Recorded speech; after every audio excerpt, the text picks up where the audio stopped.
Holiday presents, in the red corner, the undisputed, undefeated Weed Whacker Guy. Champion of hurling grass and pollen everywhere. And in the blue corner, the challenger, extra strength Holiday. Eye drops that work all day to prevent the release of histamines that cause itchy allergy eyes. And the winner by knockout is Holiday. Holiday, bring it on. Live from New York, it's the show that was very impressed with Skinny Luka at Media Day today, listed at 244. Alongside old LeBron, looked good. For real, he's very skinny. I mean, we've been seeing that all summer, though. You surprised? Well, I'm going to debut a take that will infuriate you. Oh, after yesterday, I don't know if we can deal with much more of that. Too skinny, bro. Okay, this Way guy. Too weird and wonderful. This guy. Wait till you see the picture I show you. I mean, he better look like a stick figure for that. He looks I gotta very tell you. thin. He looks fragile. Wild, you know how Wild debuts new segments and it goes great? Like, hey, What, that's what I should. what's up with that? No. What's going on? Oh, No, not what's going on. What's up with that? What is it? What is Hey! What is it again? I just told It's you. hey. Hey, What's going on? What's going on? Yeah, that's what Brou said. What's going on with Lamar? Typically, darn it, I didn't even get to finish my point because we forgot. Yeah, hey, what's going on? Today, Chiefs. What's up? Chiefs ready for the Prince. Will they keep rolling after a dominant showing against a solid This guy. Baltimore team that has a legacy of good defense? When Brou said that Okay? for 2 years, you were fine It's in with their it. DNA, defensive. Meanwhile, A.J. Brown frustrated. Jalen Hurts winning ugly. What is plaguing the champs, if anything? And finally, well, it's the most perilous segment in all of sports. day. It's a segment that is becoming so powerful, I'm worried about the other segments. Bro, do you know what he Mahomes said to me yesterday, Brou, This is 2 days ago? He was like, we got to figure out a way to make tiers better because Mahomes Mountain is overshadowing it. I said, do you know how much that hurts the committee? Like, we got 11 guys working gratis, and you're saying my stupid mountain Just is overshadowing 11 anonymous people versus a mountain and there's snow. I'm just saying, I don't know The if mountain is very controversial these days. Well, the mountain is fair. We've had a lot of different people at the top. I wonder who'll be at the top this week. Nick Wright, Excited to Kevin see. Wilds, Chris Broussard, who is healthy today. Welcome Feeling back, better. Brou. Yeah. That's good. Quick recovery. I unfortunately have bad news for you. Starting with the hamstrung Ravens. Brian Wacker of the Baltimore Sun reporting that the 1-3 Ravens might be without their franchise QB. Lamar Jackson is likely to miss Sunday's game against the visiting Texans with a hamstring injury. Two sources with direct knowledge of the situation confirmed to the Baltimore Sun today. Given the nature of the injury, he also could be out for up to 2 to 3 weeks, one of those sources said. Nothing for certain, Brou, but the Texans are favored now in Baltimore. How is this news landing for you? But by the way, Brou, I know you're not a gambler. Monday morning, the Ravens were 6.5-point favorites, and they are now 2.5-point underdogs. So that is a 9 points of line movement. And Monday morning, we knew about all the defensive injuries. Yeah. You know what I mean? That's a 9-point line movement based, I think, off the Lamar news. It's kind of fair. Yeah. I mean, He's worth that. yeah, without him, they're in trouble, obviously. Look, they got the Texans and the Rams. The Rams, if Lamar's not in that game, you would think the Rams are just going to have a field day against that defense. So, and if Cooper Rush, do they try to bring in Tyler Huntley? I don't know. He's available. Remember, he was a Pro Bowler there. Is he available? I thought He's on their practice squad. Oh, I Yeah, thought he so did where was he? He was in Cleveland. He was in for a minute. Cleveland Oh, for a he was little in bit. Cleveland and then- for that cup of coffee. Yeah, and then exactly. Yes. He would seem to be a more seamless transition, right, than Cooper Rush. I mean, Cooper Rush, that feels like a whole different type of offense. Tony Romo thought he'd give him a spark. Yeah. Cooper Rush. I mean, look, the good news is that if Cooper Rush is in there, you would assume it's going to be more Derrick Henry running the ball. But bottom line, 1-5 is now very much on the table. Fortunately for them, they have a bye after the Rams. So if Lamar misses even 3 weeks, he could be back for that Bears game. That Bears game, Nick, I'm saying that could be the season. Let's assume Lamar is back and let's assume they're 1-5 and Lamar gets back. If they lose that game to the Bears, it's pretty much over. Because 1-6 to run the table, I think the division's going to be tough to run the table in. Yeah. Cincinnati's obviously going to be not tough, but Cleveland's a tough out. And Pittsburgh, their defense is playing well. And that's always a good game. They're always tough. So you don't want to go into. Can we throw that back up there? I'll say, my point about the Bears is this: if they lose to the Bears, obviously they'd be 1-6. But then it's also beyond the record. It's like, well, a lot of these teams could beat you if the Bears are going to beat you.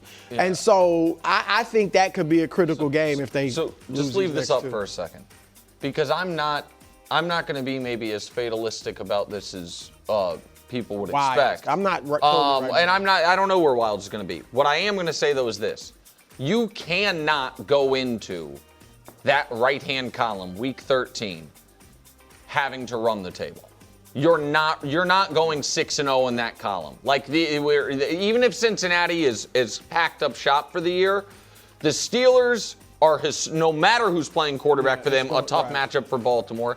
The Patriots, I think, are a decent team that will be getting better as the year goes on, one would think. Yep. And the Packers are legit. You can't, you know what I mean? So I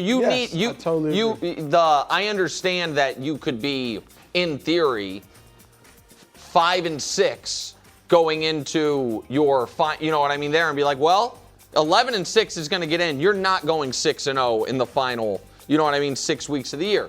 With that said, I think they can beat Houston without Lamar.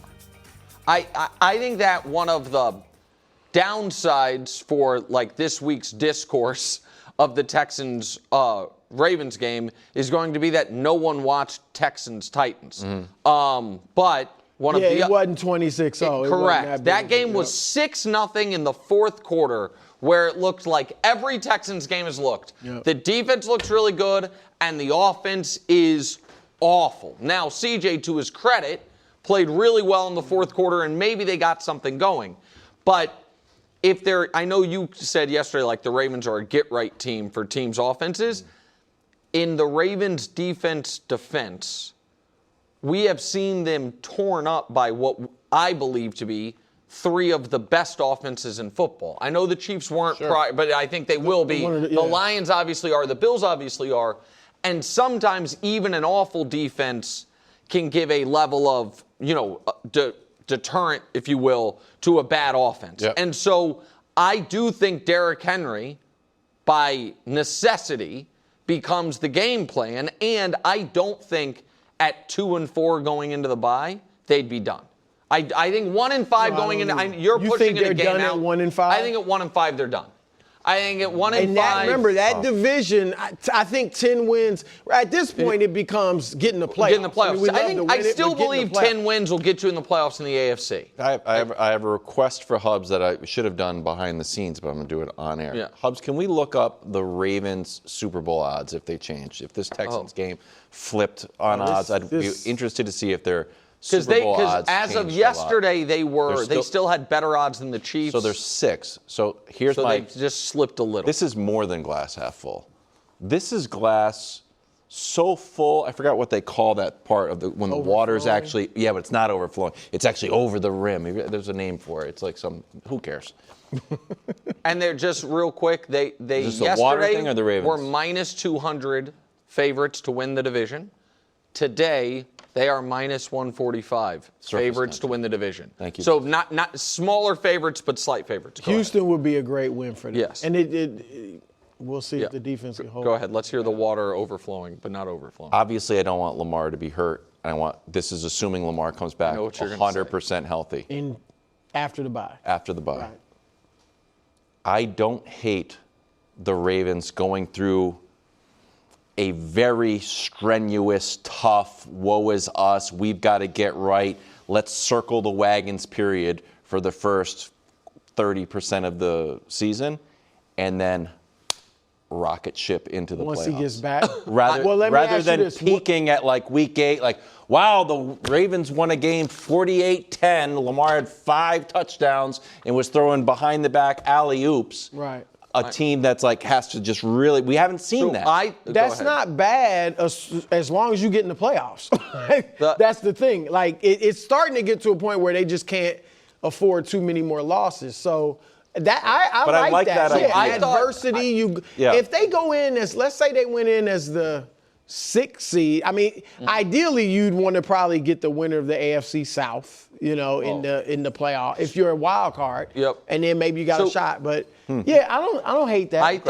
Can I give a different glass half full? Sure. Because I'm shocked. Usually when I say I know what you're going to say, or you say back to me, we're right. I was totally wrong. I thought you were going to say the bright side is having Lamar out if it's temporary, and then being forced to go through Derrick Henry. Yes. And then potentially saying, by going through Derrick Henry, by default, our defense is a little better. Yeah. Because it's longer possessions. They're a little fresher. Then when they have Lamar back, they might have the more balanced game plan that you guys have talked about. You know what I mean? That almost trial by fire. It's like, wait, we beat, a Texans team 20-17 with our defense, you know what I mean, playing its best game of the year, even if that's a little misleading because the Texans struggling on offense, but Derrick Henry has 28 carries and that they take some of that game plan. I don't think the Ravens are dead. I like that it is if the Chiefs had lost that game. Now, if the Chiefs had lost that game and Mahomes was out, they don't have a Derrick Henry, so that's a little different. Right. But if the Chiefs had lost that game at 1-3, I wouldn't be saying they're dead at 2-4. You know what I mean? And so now again, the SBOB component, play your best ball in the postseason, that's different. The Ravens now, and maybe again, we're trying to be optimistic, I guess. Maybe it could be good for them to not have a regular season that feels like we're like a coronation. Or a regular season where it's like, okay, treading water. The game, we're treading water, waiting for the big game that really counts. To where it's like, wait, we gotta get going now, maybe. I think one of the best things you said was that look, the defense does look bad, but it has been 3 great quarterbacks and offenses that they faced. And this will tell the test, like what they do against Houston, because that's a bad offense. It's a bad offense. And so if they give up 35 to them, then the defense is just shot. What were you about to say? You had a joke. No. You had a joke. No, I didn't have a joke. We can tell. It would be bad if it would be bad. It would be bad for Mahomes if C.J. Stroud puts up 35. Also, I'm not saying you said it. But a few years ago, when Cooper Rush got in there for Dak. Oh, that's what I was going to say. I didn't say it. No, you were mentioning it. People were saying it, but this you didn't was bad. Brou had a caller on The Odd Couple say it, and then he brought it to TV. I'm not saying Brou, what are you saying? I'm not saying it. I'm not. I just hate Cooper Rush 4-0. I mean, it'd be nice. That offense is so different than what he does. Yeah, of course. That's the spark, according to Tony Romo. We have more unfortunate injury news. This is about Tyreek Hill. Dislocated his knee, tore multiple ligaments, including his ACL. He's hospitalized overnight. Surgery was scheduled for today. Ian Rappaport's reporting that there's no guarantee he's going to be ready for 2026. Drew Rosenhaus tweeting this picture out. So Tyreek is in good spirits. Nick, your reaction to this news? All right, multifaceted. First one is this. The internet can be, dumb always. I found, and I'm not really in the business of always defending Tyreek Hill, but the internet's reaction to someone who had just suffered a truly traumatic injury and being in literal shock, as when he's clapping and smiling like it's some amount of relief, or like he doesn't have to be with Tua or any of that stuff, was some of the most outrageous stuff, even by current internet standards I've seen. He was not sober, if you will, in that moment. You know what I mean? Your body, you go into shock. And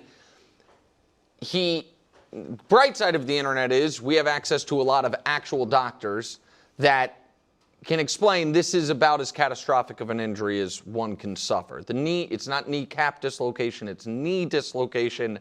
It could be all the ligaments, it's certainly the ACL, and it's at least a year, it might be 2 years, and it might be his career. And that is stunning, shocking, and awful. And to me, the best way to frame it is if this is the end of it, I think it is a career unlike almost any other. And I think if you were to ask me guys in the modern era of football who I definitively would rather have at their peak than that player at his peak, that hands down I'd rather have, it's 2 names long. It's Rice and Moss, and that's it. He is in there he is either ahead of or next to, in my mind, Megatron and Owens. And even though like Fitz and Marvin Harrison and my colleague and pal Chris Carter had longer, more decorated careers, his peak, the only guys whose best was better than his, to me, is Moss and Rice. I don't know where that makes him in the all-time receiver pantheon because he played 9 years and didn't play. Like, this was his 10th year and he didn't play a ton as a rookie as a receiver. It's 8 amazing years at the top of the league. Yeah, I agree. When you said it, when you said peak, like, do I rank him as a top 5 all time? I don't know. It's hard to say. Because he didn't play longer. Yeah, but obviously he was great with Mahomes, and he was perfect for Mahomes because, Mahomes can do a lot of backyard stuff, and he was perfect for finding the seam, getting open as Mahomes scrambling and being there for a long pass.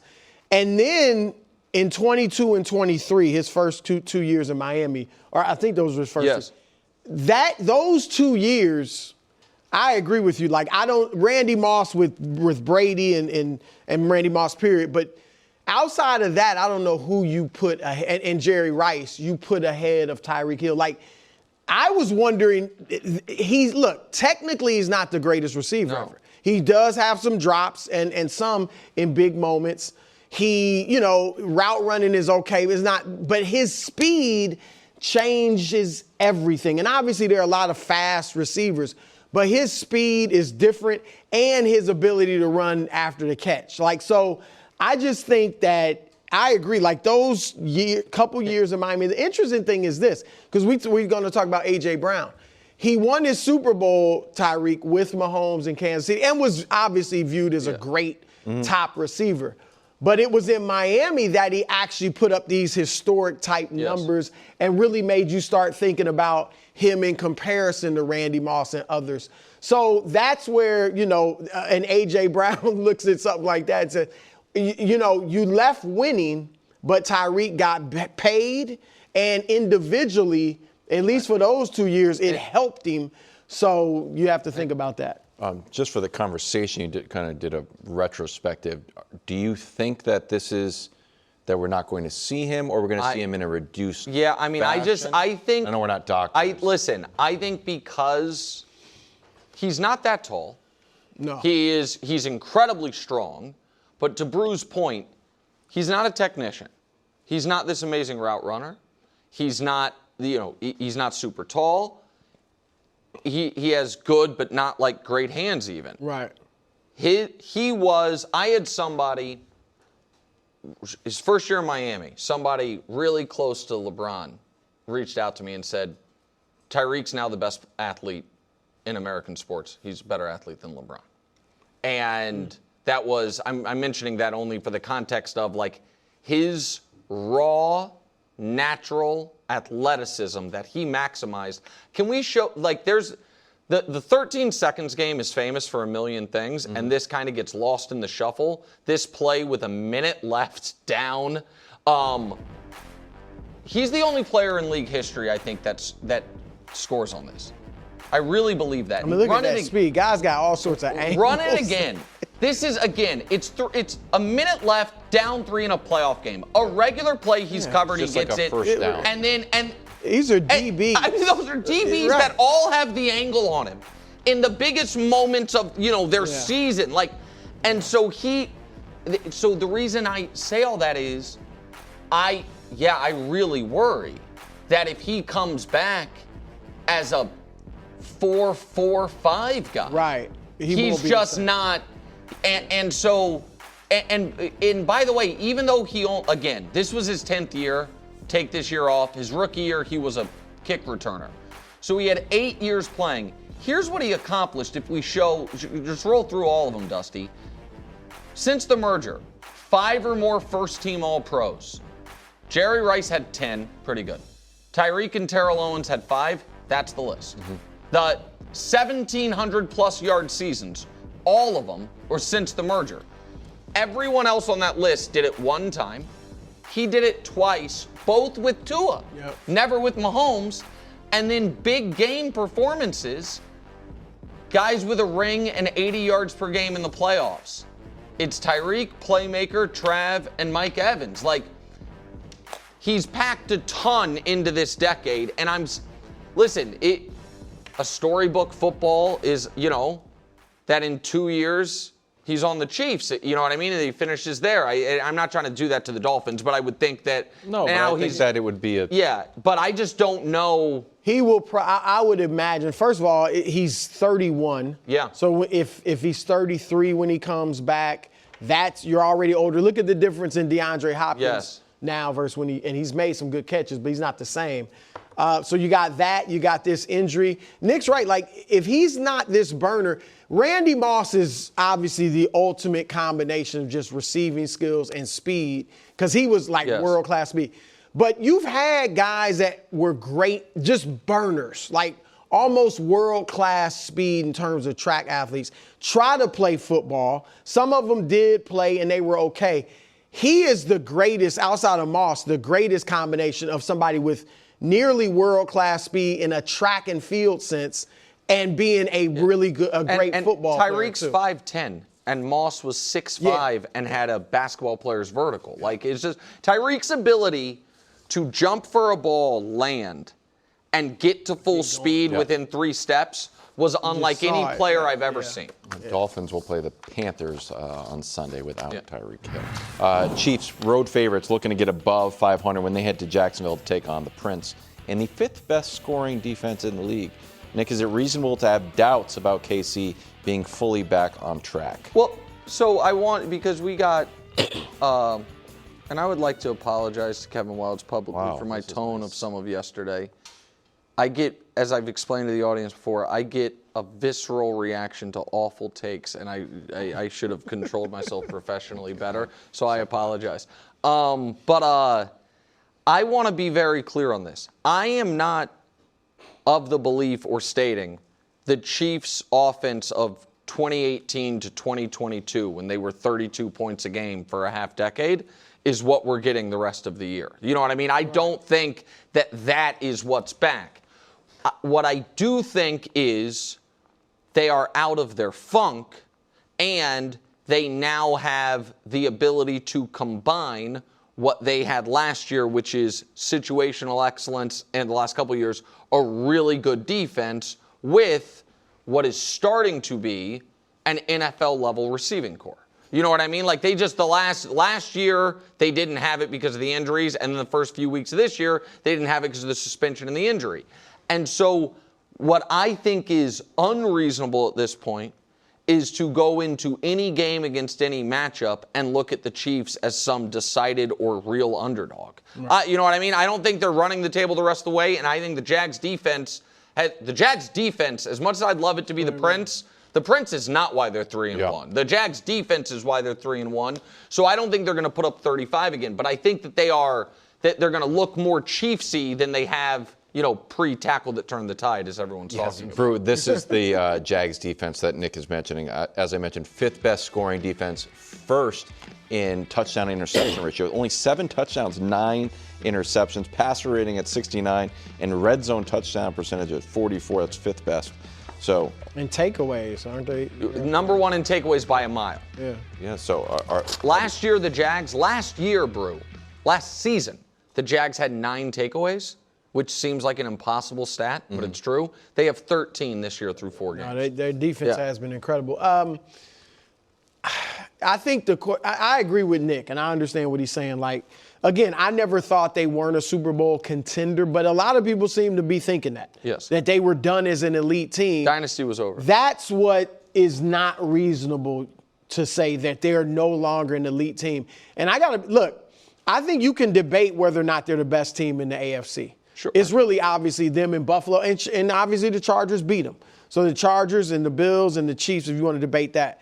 But I will say this. In a big game, The only team I would take over, the Chiefs are playing an opponent in a big game. The only team I'll take over them is Philly. If you think Buffalo's better this year, then Buffalo's got to go prove it. I don't care what the Chiefs. They're not gonna. They might go 11-6 or 12-5 or whatever, and they're going to probably lose a few games, but their mojo seems to be back, and I think they're just gonna get better offensively with Xavier. That was just his first game. So he's going to get better, and then when Rice gets back. So, yeah, I think they're where we would have expected them to be coming into this season. So it'll be an interesting game here. Can I ask, Jacksonville game. Can I ask a corollary from yesterday? Sure. So because of that full screen you just showed, by the logic we screamed at you or I yelled at you about yesterday, if the Chiefs score 17 points, that's not a bad game? Not sure. 37 was not good against the worst defense, so 17 has to be not bad against the best defense. I'm not sure. Anybody who scores, if you score 30 points on the Ravens, you have an MVP candidate at quarterback.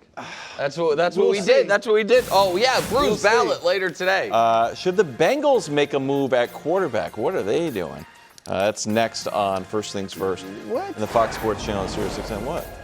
Why don't you say, hey, what's going on? Oh, I don't do it all the time. Hey, check out the podcast. What's going on the YouTube channel, Gianna? We're crushing. Are we really? Yeah, don't read the comments from yesterday. Why? What are they?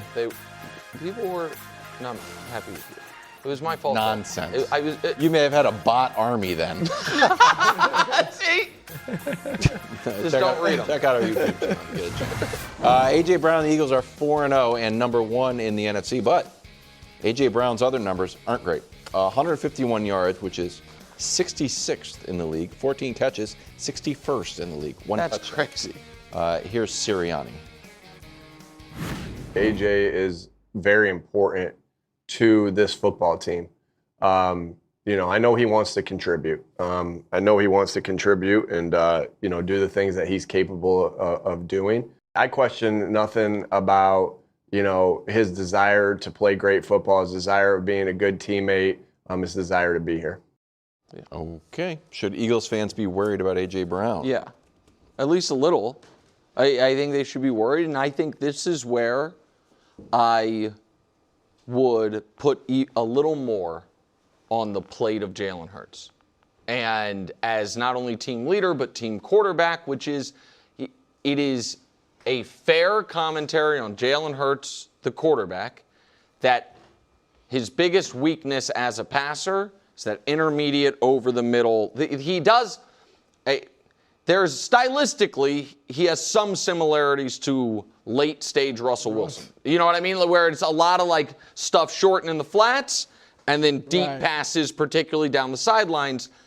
A.J. Brown excels in that area where Jalen is not great. And because of that, and because the team has been, they won, 20 out of 21 or 19 out of 20, whatever it is, they've been like, well, if he's not great at it and we don't need to do it, why do it? I think Jalen needs to advocate to do some more of that and to try to bring him back in, because I do think the Philadelphia Eagles, it is more incumbent on them to make sure A.J. Brown is firmly within the fold than it is to have the absolute ideal Week 5 game plan. Because I think they are playing for another championship, and it's so hard to do so. And also, as far as their ability to win that other championship, having teams be worried about, they'll throw to all quadrants, you know what I mean? We have to cover all routes, I think would help you against your best opponents down the road, because I don't think they're going to win every game the way they have the last 20. So that's what I think needs to happen, even if it seems a little unfair to Jalen, because he didn't ask for any of this. So interesting watching the press conference, and it's such consistent language. So if you have a blow up with a player on the sideline, it's because he's passionate. Yeah. And then if the guy starts saying stuff about the team, it's because he's so competitive. I don't question his It's all the stuff you have to say when you're going through this.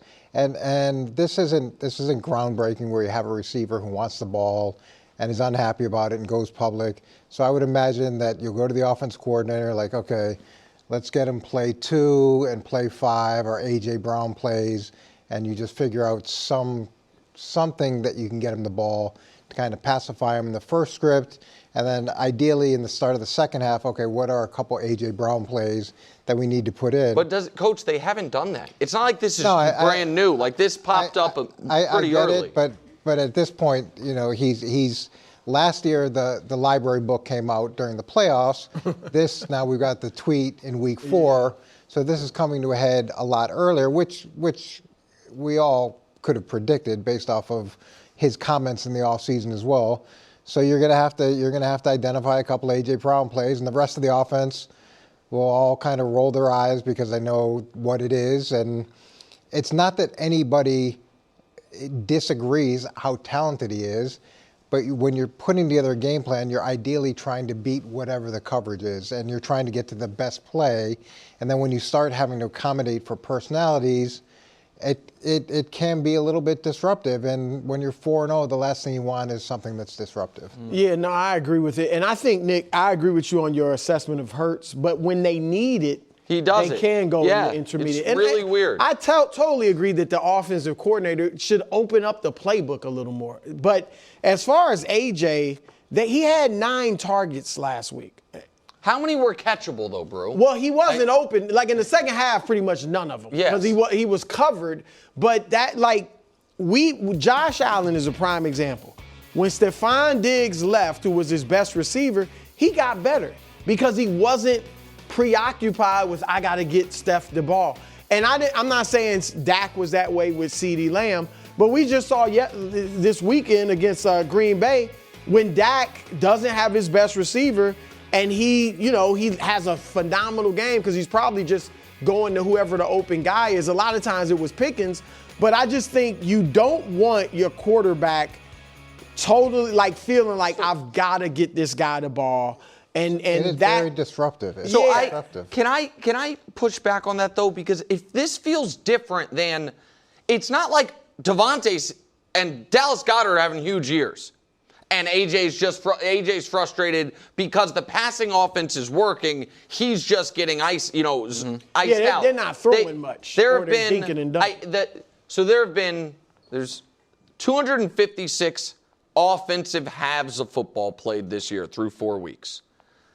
The 256th most productive and the 255th most productive are from passing offensive this season, were the Eagles' first half 2 weeks ago and the Eagles' second half last week. This is a weird thing where, yes, they are winning, but the part of the offense that A.J. Brown is involved in is not working to a way the Titans are working. You know what I mean? Like every other team, to have negative yards in the first half 2 weeks ago and 0 completions in the second half last week, it's not...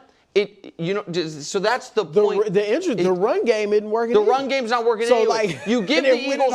This is where oddly, Sirianni deserves massive credit. Their special teams has been great. They're not turning the ball over. They're doing a lot of things that allow you to win games without passing the ball. But this isn't to me irrational for any player, much less a star receiver, to be like, guys, we had negative passing yards through a whole half 2 weeks ago, and last week we didn't complete a pass. He should and maybe he's doing this, but he needs to be talking to the coaches, talking to Jalen privately. But does he feel like I've been doing that for 2 years and nobody's hearing me, so I'm going to tweet something out? But I promise you, we're not revealing this to the Philadelphia Eagles coaching staff. They know there's problems, and they're trying to address those problems, and it hasn't been working. So it's not that by making this public, somehow it's going to draw their attention to the fact that do you think anybody in that building wants to have 0 passing yards or to have the 2 of the most unproductive quarters of football? I think it's the OC. I think that he's I don't know what's going on. I assume he's getting his feet wet just like any other team that's had a slow start. That's what I assume, Coach. And he's like, you know what, I'm going to unveil some interesting goal line stuff. I worked the whole week on the fake tush push and the little shovel pass. And maybe this week, all right, now I'm going to, look at A.J. Brown plays. I assume that's the personnel that changed. Jalen was there, Sirianni was there, Petula was there, but now he's in charge. Well, in 22 and 23, A.J. Brown had great monster years. Great numbers with Jalen. And collectively, like you said, the running game's not much is working, but there is an awareness in the building that it's not working. It's not like we're not springing it on them. One piece of solace for A.J. Brown. You could be on the Bengals and Jamar Chase. Bengals lose to Denver behind a blah game from Jake Browning that saw the team outgained by over 350 yards, 9 straight punts, 9 total first downs, 2 tweets from Jamar Chase. First one, you better leave me alone, with some smiling emojis. And I play with passion. And it has a little tiger there, and it says Houday. So do the Bengals need to make a move at QB, or are we just still rolling with Browning? Go ahead. I wouldn't give up on the season if I were Cincy. That means make a move or don't make a move? I would make a move. Oh, okay. That's what I'm saying. Like, I think not making a move is punting on the season. And now, I don't think the Steelers are a juggernaut, and we're talking about the Ravens, Lamar missing time. Like, it feels they gave themselves a bit of a grace period by winning those first 2 games. I personally would call Atlanta and see if Kirk Cousins, what it would cost to bring in Kirk Cousins. And we're not even, I would do that even if Joe Burrow was definitively out for the year. They seem to be holding out hope that maybe he could be back by December. And if that's the case. Really? Yeah, I mean, that's what the original reporting was 3 months. I don't buy that reporting, but regardless, I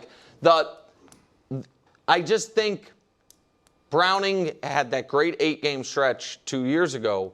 That doesn't seem to be anywhere close to the player he is now, and they're still in it. So I would prefer Cousins over Russ, and I would make a phone call. I would prefer Cousins over Russ, and I agree. It's just too early to punt on the season and if you don't bring somebody else in and Browning continues to play this way, I think you might start losing players, Coach. Like they're just going to lose interest, and then maybe somebody can get hurt that way or whatever. And you don't want that. How about, you're going to like this. And Russ, I would take Russ over Browning. Here we go. Call the Niners. Oh, I Mac don't think Jones. I think the Niners. I don't know if they trade their starting quarterback.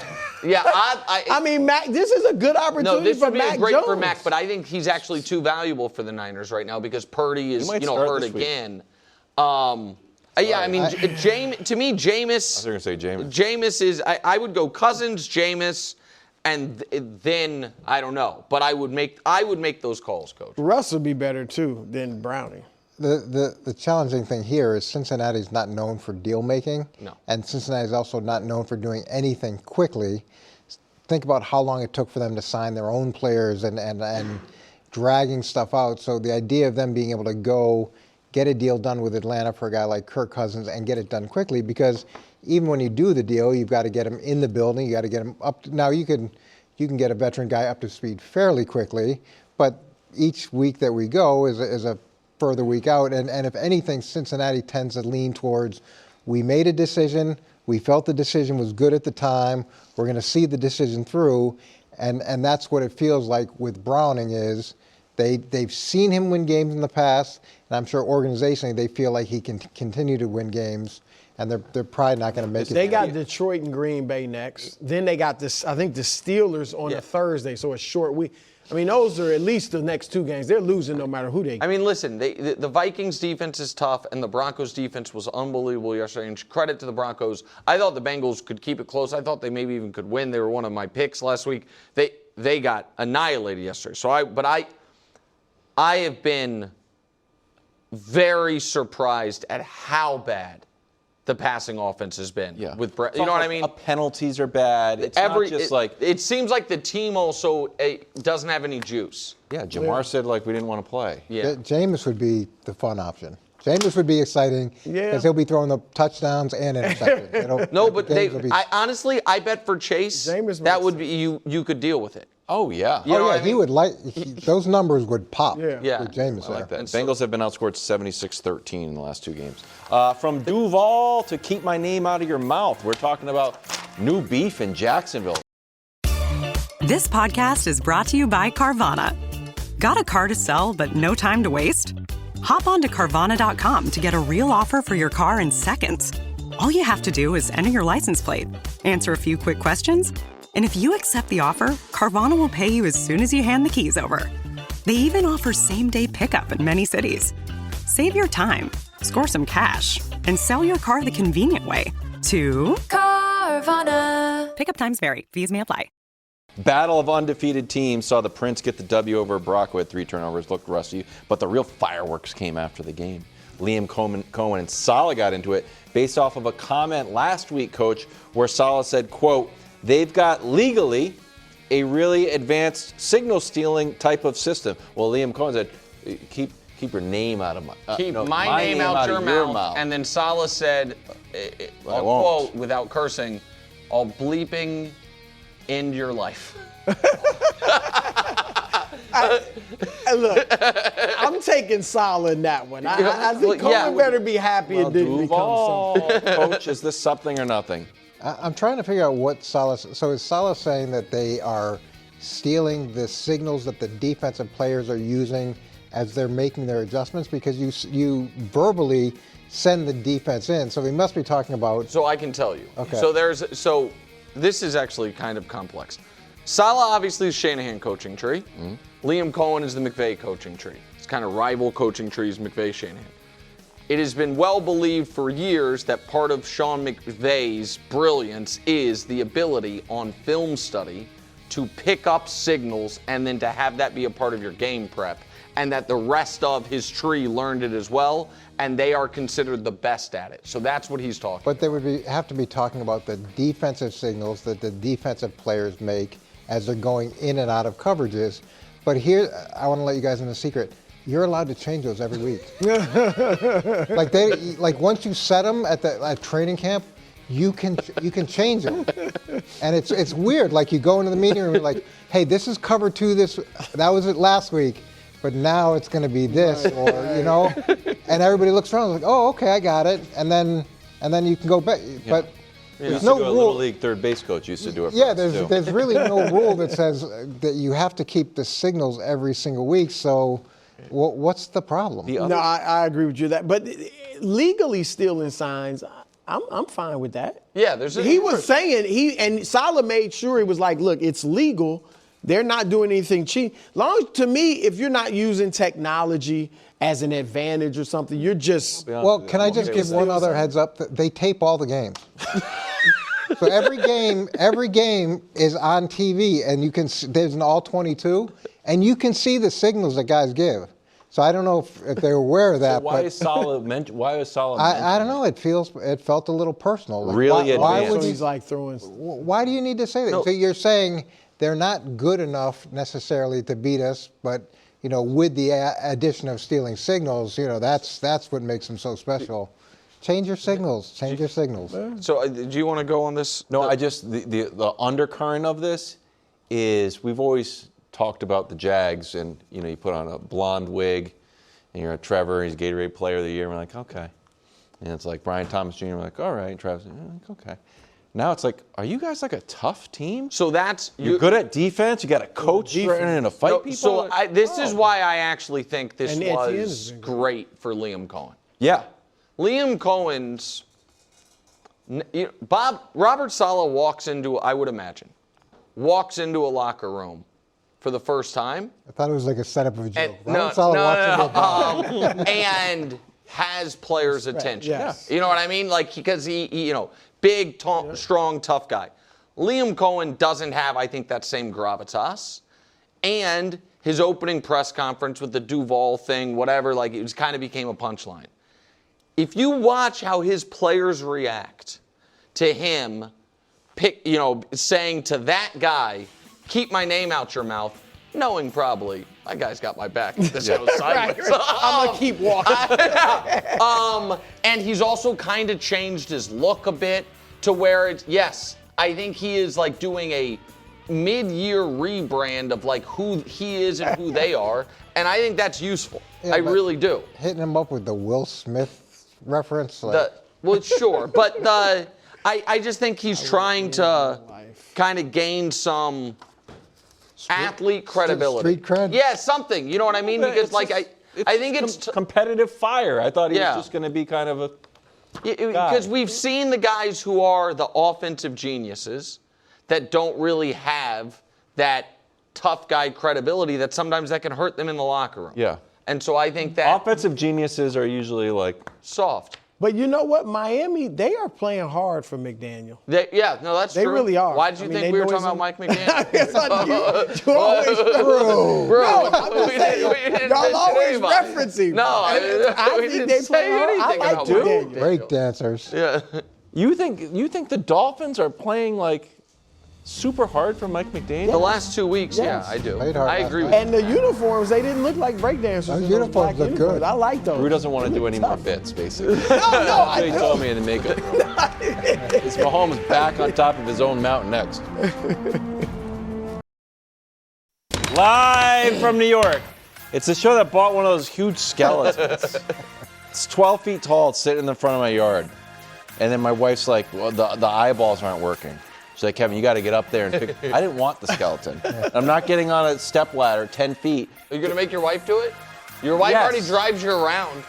Can you, I did what not do you want do a with that? 12-foot skeleton. What do eyeballs do? I Just light understand. up? They just go, Buddy, I understand it's 2025, but there's certain things the man's supposed to do. go up on a step ladder to get Yes. a skeleton. She mow your eyeballs? lawn for you?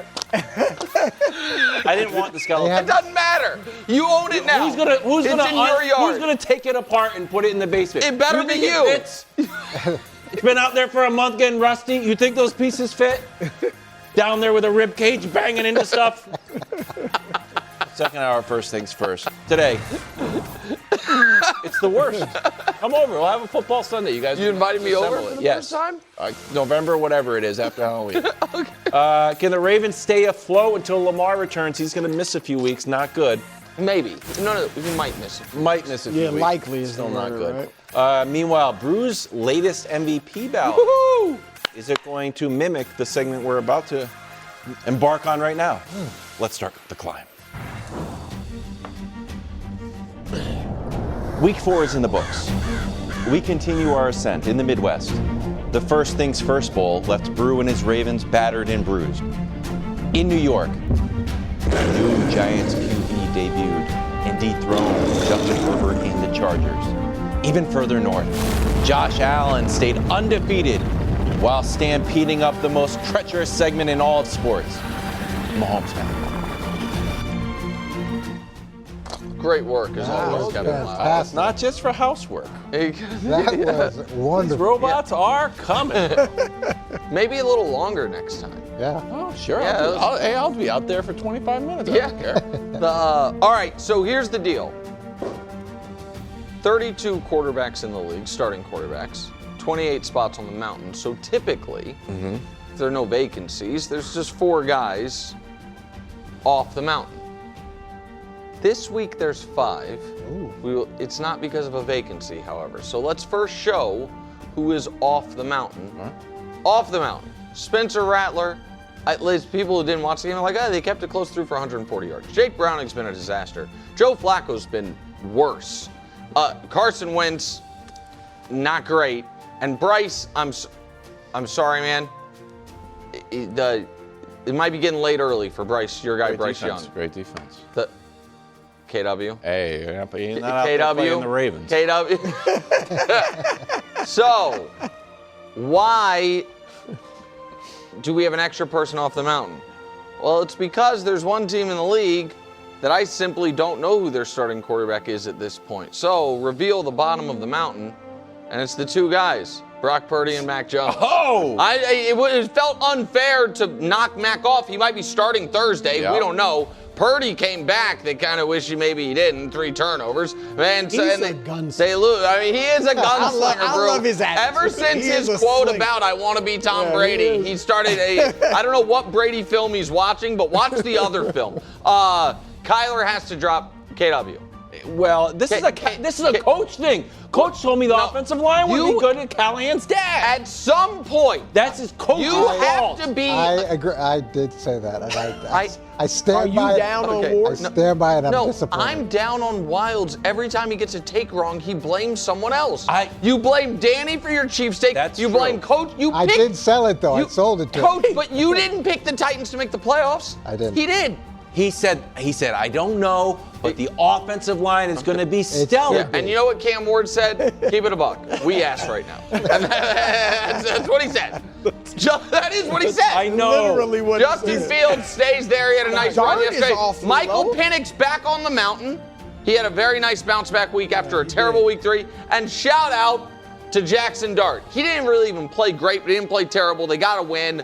Everybody aura seems is to real. love him and Moxie. Scatterbo. Oh, Brou calls it Moxie. Wild calls it aura. like whatever. All right, And he sixth can row. dance too. Oh, a little bit. Nice little dancing. Kate, I had to drop Daniel Jones. Greg's not here. Yeah. Listen. I think Greg is here, oddly.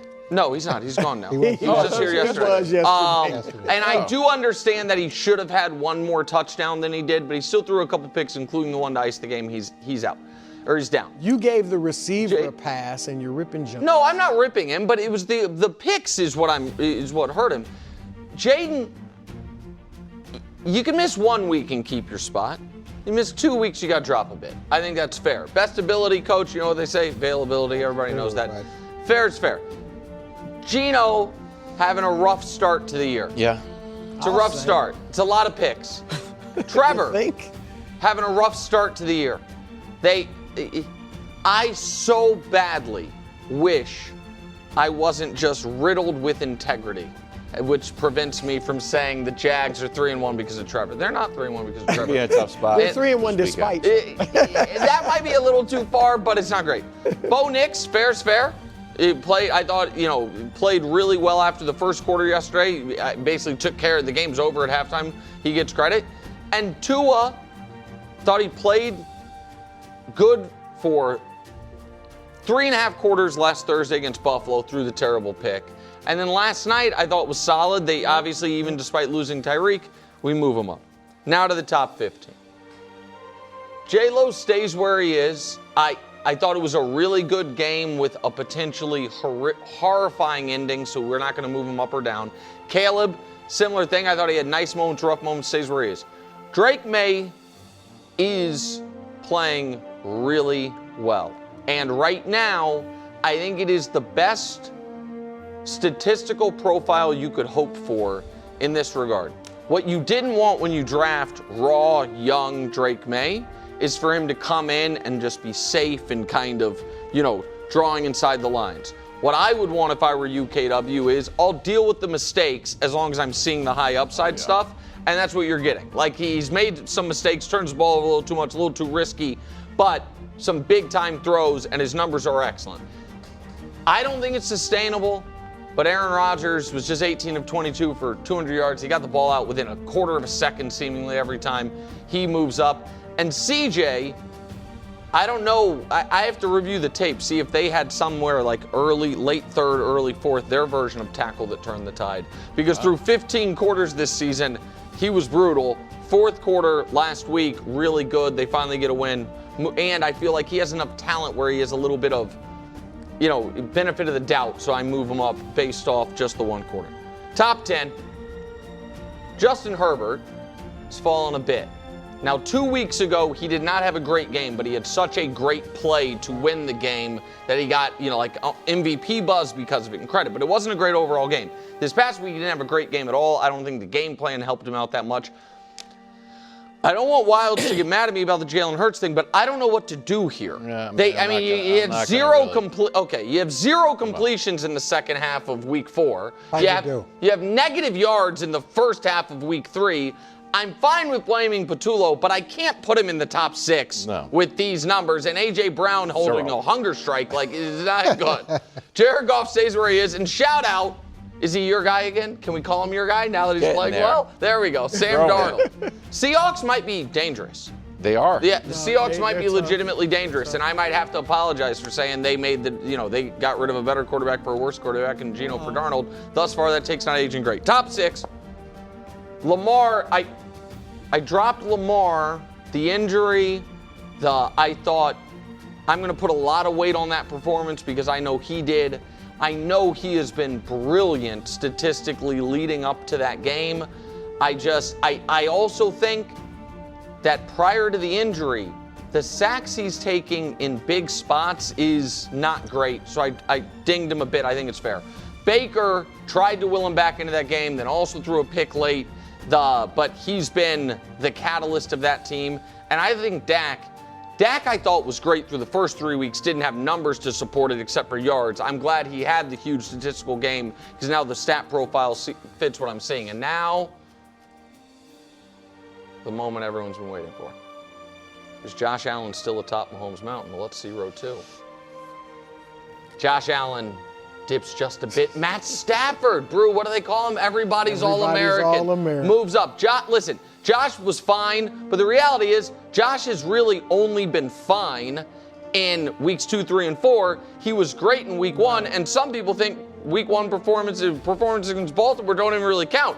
I happen to think performances against Baltimore count a lot. Back atop his mountain in his rightful place after a 4-touchdown flawless performance. Give the guy one receiver, even if he weighs less than me, and all of a sudden the offense is cooking again. Patrick Mahomes. That is the week. Can I ask you a real quick question? Can we put, before we go to you, Coach? Sure. Because we get asked this a lot.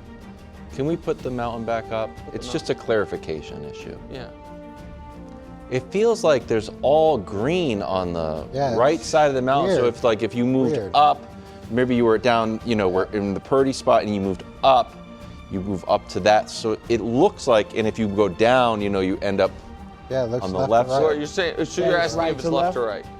I mean, it certainly looks like it, the way to right. that it's all So can green. I, You see how- again, I don't want firmly to. believe it's. I don't want like to. it's picked I don't want to. Trying to fully explain how the sausage is made, but I will.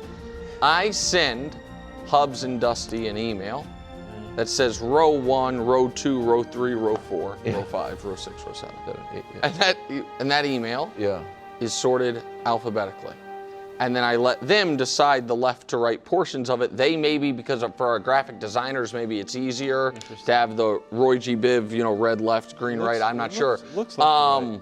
But that is what it is. Right. And how do you explain Mac Jones, who's blue, being in between the red ones? I don't know. So, but I mean, I can ask Coach, them. ask It's them. not left to right. No. Everybody knows it's not left to Okay, right. if you get a chance, ask. It's a great question, a very good clarifying question, you. because I thought the same thing. Okay. Yeah, I think a lot of And your intro was, it was outstanding again. Oh, I really love it. wow. What about? Yeah. And it changes This isn't whole... the Bud list, Coach. Don't give him that. Oh, no, but I'm just saying. Let's save that love for my me. favorite part of the segment.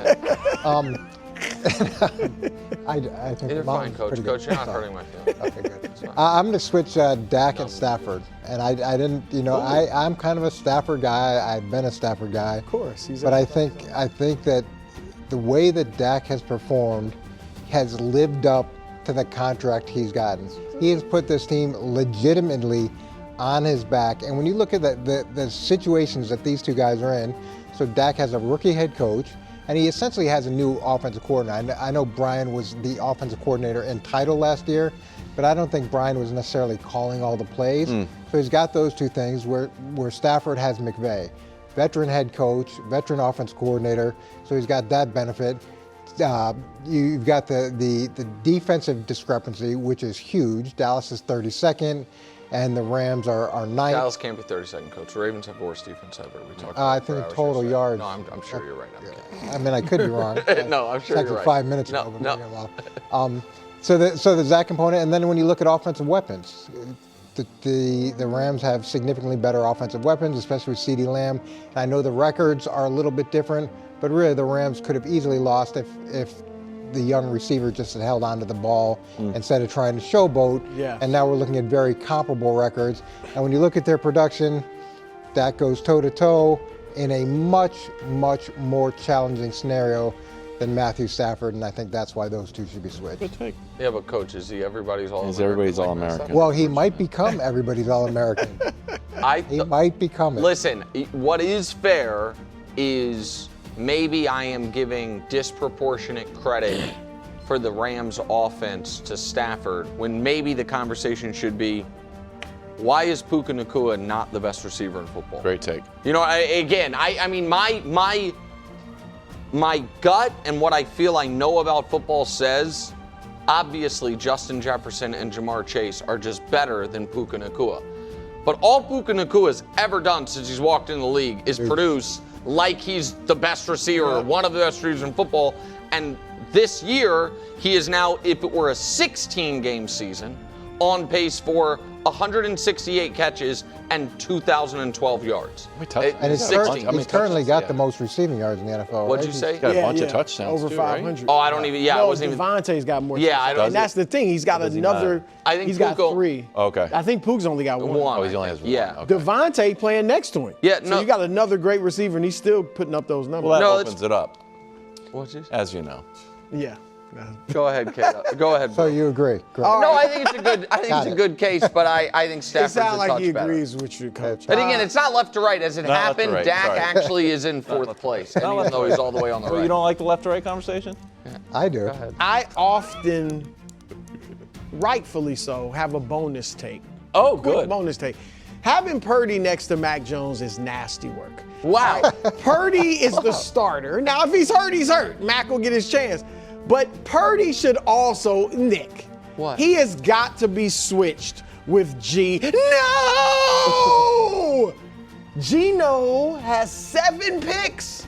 7 interceptions. Purdy would if he played the whole season. No, Purdy's got 4 and 4. 4 touchdowns, 4 picks. And 4 picks in 2 Geno's got games. 6 touchdowns, 7 picks. I This is understand. just the bonus take. That's just a bonus That's- take. okay. So switch those That's two, just please. bonus. Love a All bonus right. take. Thank you, Coach.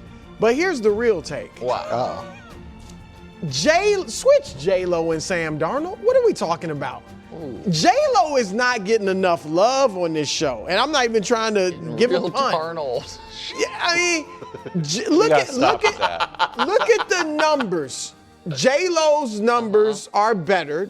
He's second in the league in passer rating. 8-1 TD to interceptions. Darnold's TD interceptions is not that good. More yards per game. Darnold's got him, but they both got good yards per attempt, and completion percentage is essentially the same. And here's the thing. Love has 2 of the best wins this season, Washington and Detroit. Why is Those are- Washington one of the best wins? Well, at that point, they had Jaden Daniels. Like, they still were, we thought they were a really good team. Darnold has faced 4 teams nobody believes in. San Francisco, obviously banged up a lot. That was the first game. But Pittsburgh, nobody really believes in them. New Orleans and Arizona. Hold on. So he's done this against 4. Hold on. Brou. Do you believe in Pittsburgh? I don't personally, but they're 3-1. They're not that strong of a squad. And They'd that be was when undefeated if that not was for when Sam their Darnold. defense was struggling. All right. Because they had to play Sam Darnold. And so J-Lo's done against better competition. J-Lo also does not have an elite receiver. He's got 4 good receivers. The youngster, the rookie, hasn't developed yet. You love the Packers' weapons. No, they got good receivers, but they don't have an elite I receiver. mean, I don't know if we can call it. They do Jackson not have- Smith and Jigba, I don't know if he's gotten pretty to darn elite good. yet. He's not elite. He's better than anybody on the Packers. I will say, I think you would agree with that. I agree. I think the Seahawks have the best receiver, but then of the teams, I think the got a Packers nice have the little next core. 3. Yes. He's got a nice little core, but that's not the main. Listen, J-Lo's done against tougher I would have competition. raised Doesn't have a Jordan. number Jordan 1 Love receiver. would have been, again, it's not left to right, but as it happens, he was the first cut. And as it happens, Darnold was the last guy on that road. It's coincidental this time. Jordan Love would have had it. I can't get over the end of that game. He is so fortunate that they didn't just lose. Some of that has to be on, and I think on that the is coach too. But which they I didn't have was any shocked to timeouts. see that, They had but- no timeouts. Like he trusted that Jordan Love wasn't going to put the game in jeopardy, and then he put the game in jeopardy. I just didn't love that. And didn't he have his turnover against the Browns late, which is what Yeah, allowed that the Browns to hurt that game. And then wasn't his turnover against Dallas late, Yeah. which gave him a chance? That wasn't that late. What was So, it, third quarter? The fumble? I thought it was.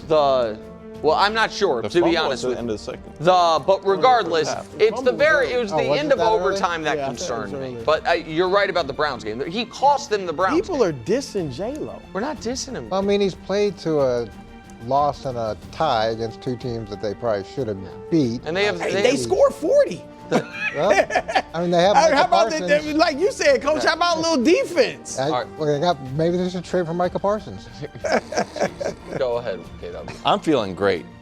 And I'm okay with this mountain just because I'm in a good mood right now. Oh. Wow. I'm It's a big filled up change with from candy 10 corn. a.m. I'm filled up with candy corn, feeling alive.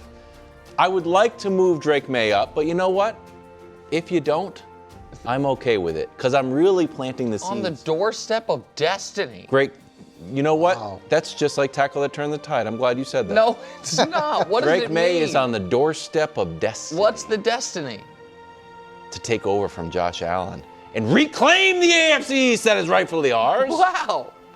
Wow. Everyone's like, oh, Drake May is just like Josh Allen. Drake May is, he reminds us of Josh Allen. Well, now he gets to go up to Buffalo on Sunday Night Football, all eyes on Drake May. And everyone's going to say, huh. People are going to be in bars. They'll be like, you're going to think I had too many Coors Lights. But you know who the best quarterback on the field is right now? Okay, that's Really? buddy. Really? Buddy. Doorstep of destiny. Here's his ranks. He already completes. I like completion percentage. A lot of people don't. I don't care about it. He's first in league. Total touchdowns. Yeah. Tied for third. You guys all made fun of me because Josh was making graphics said he's as good as Randall Cunningham and Michael Vick. Passer rating, 5th. Yards per pass, I like 6. that one. Total yards per game, 6. Solid. No, those are Yeah, very more than solid. Very good And then it's like, numbers. well, is it Josh McDaniels and the old Mac Jones offense? Yes. Just like little stuff, though. But it's not all little stuff. Mac Jones was out there throwing pillowy balls with Josh McDaniel, but he's opened it up a little bit more.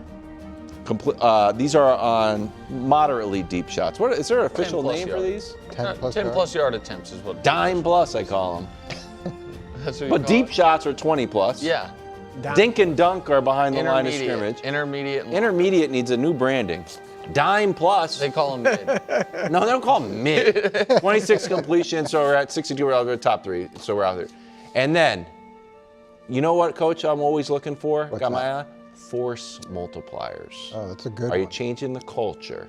Are you taking maybe wide receivers that people sort of didn't believe in, and say, Who's he doing that with? hello? Oh, Stephon Diggs gets back to over 100 yards against Carolina. He's slowly getting more and more involved in the offense. it's going the opposite direction. Really? It went The first less, 3 less, games, he got more. worse. He had 100. Right, but you're The saying first so he 3. went from 57 to 32 to 23, then up. Eye test. Eye test. And from 101 6'4", yards. 3 to 6. Well, regardless. He has Also on the door- high number of his targets. Also on the doorstep of destiny. Ooh, Stephon Diggs' revenge game? Oh, Back that's to interesting. Buffalo? I do like that. Who's going to give him the ball? All right, listen. Also, Cardi's album. Hello. Friendly reminder, Yeah. Cardi is our Taylor Swift.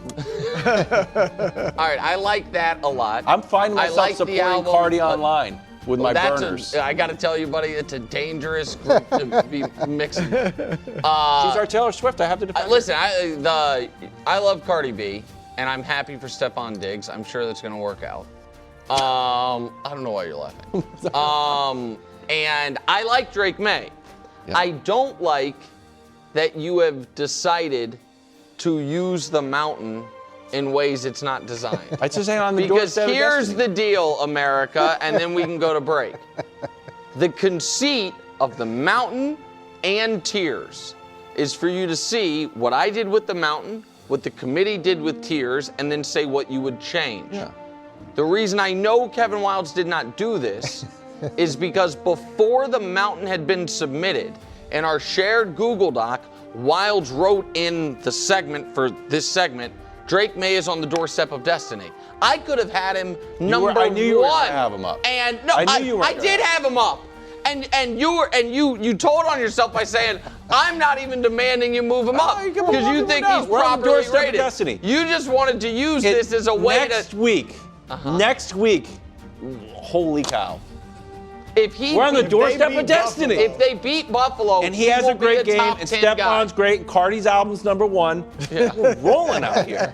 I'm telling you, we're back in a major way. Matt Collins' revenge game. You listen Thank to it you. when you're taking the boys to school? Always. You said you listen to it when you're taking the boys to school? Just the radio edit. And even that's a little the dicey. radio edit's a little dicey, buddy. It's optimism isn't sunshine and rainbows. It's fixing things, changing the way we fix things. It's running the world on smarter energy. Because if optimism never stops, then change can't either. GE Vernova, the energy of change. We got some bad news coming out of Baltimore. Brian Wacker of the Baltimore Sun reporting that Lamar will try to give it a go Sunday against the Texans, but most likely will miss that game and could miss 2 to 3 weeks, Brou. Texans are now favored in Baltimore. Do you think the Ravens can stay afloat? I'm just hoping if he's out, he's back for the Chicago game in Week 7. Because they have the 2 games, Houston, the Rams, that he may miss. Then they've got the bye. So he could be back.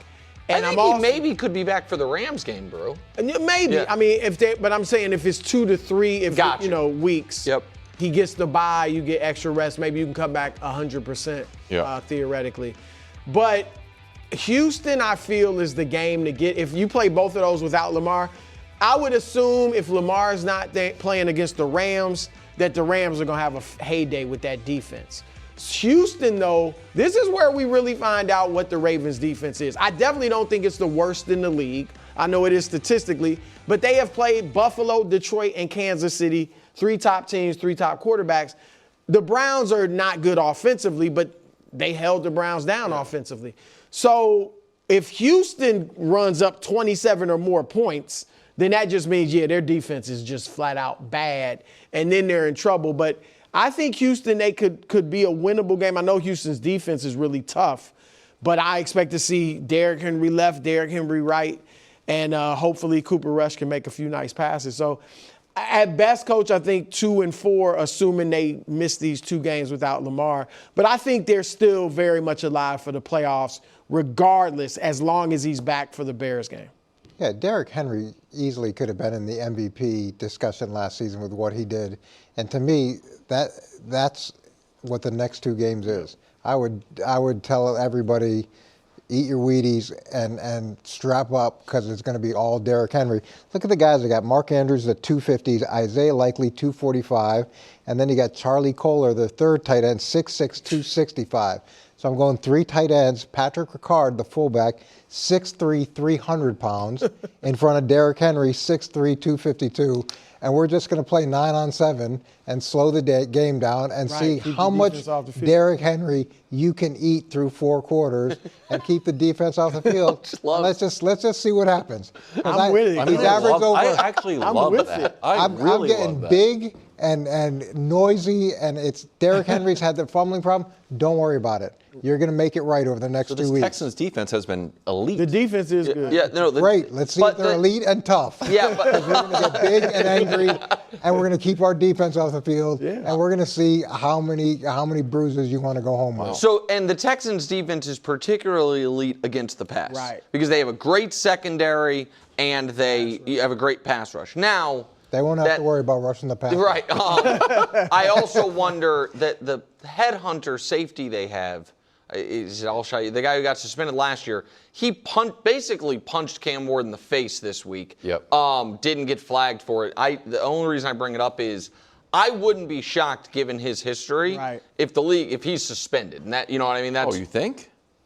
I think he could be. Isn't there a difference like open hand versus no? Closed But this hand was. But the thing is, this wasn't like post play thing. It was what he's done in the past, which is a violent during the play. But regardless, the point is, I do think I'm interested in how much resistance the Ravens defense can put up, because while I agree with Brou theoretically that I don't think this Ravens team is going to finish the year as the worst or second worst defense in football, I do think the team that they are trotting out there Sunday might be the worst defense in football, because you're without all the guys you didn't have in the Chiefs game, plus the 3 guys you lost during the Chiefs game. You know what I mean? Right. So you will be without 7 of your starters to start that football game. Now, all those guys except for Matabike, they expect back at some point. The Texans offense for 15 quarters this year was one of the worst offenses in football. The 4th quarter against Tennessee got it going. But where I want to go back to you, Coach, is do you think if we're trying to go glass half full on sucky situation, which is one of the premier faces of the league missing time. That what if they do what you said, and all of a sudden the defense, even undermanned, looks a little better, and Derrick Henry gets back to the yards per carry he had last year? Do you think that could influence Monken, who it seems like John Harbaugh is not happy with? We were going to talk about this before the Lamar injury. He had a very pointed press conference talking about play calls and things like that. That when Lamar comes back, we're going to have more of this type of game plan, even though we have the dynamic Lamar Jackson at quarterback? I don't know why you wouldn't lean into this, because when a team's, first of all, dealing with Lamar is hard enough. Dealing with Lamar as a runner is extremely hard, and it simplifies defense. When you've got to deal with a guy like Derrick Henry, in addition to Lamar Jackson, it opens so many things in the passing game, because you've got to commit 8 in the box. You've got to have run-stopping defenses, and everything else should become that much more dynamic. And we talk about the Philadelphia Eagles formula for winning. Baltimore has had a very consistent and successful formula for winning as well. And as much as they want to change the narrative to Lamar Jackson is this dynamic, generational passer, don't try to justify a narrative. Just do the things that he does really well, and the numbers will come. It's sometimes guys who are looking for a head coaching job, and you don't get a lot of head coaching jobs because you run the ball well. You get a head coaching job because you throw the ball well. If you owned a team, you definitely. You get a head coaching job for running the ball. line coach would be the highest paid guy in the league. He's averaging over like 5.5 yards a carry this year. It's been not getting as many it's been carries. lack of touches, and I don't want to say I don't care about the fumbles, but I find the fumbles to be so not random, but it's not gonna. I just don't. I would set if you set the over under at fumbles for Derrick Henry the rest of the season at 1.5, I would take the under. You know what I mean? I bet he had 0 or 1 fumble the rest of the way. That is not a reason not to give him the ball. Yep. 2 undefeated teams left in the league. The 4-0 Bills host the frisky Patriots. 4-0 Eagles host the Broncos. Here's how their team ranks look.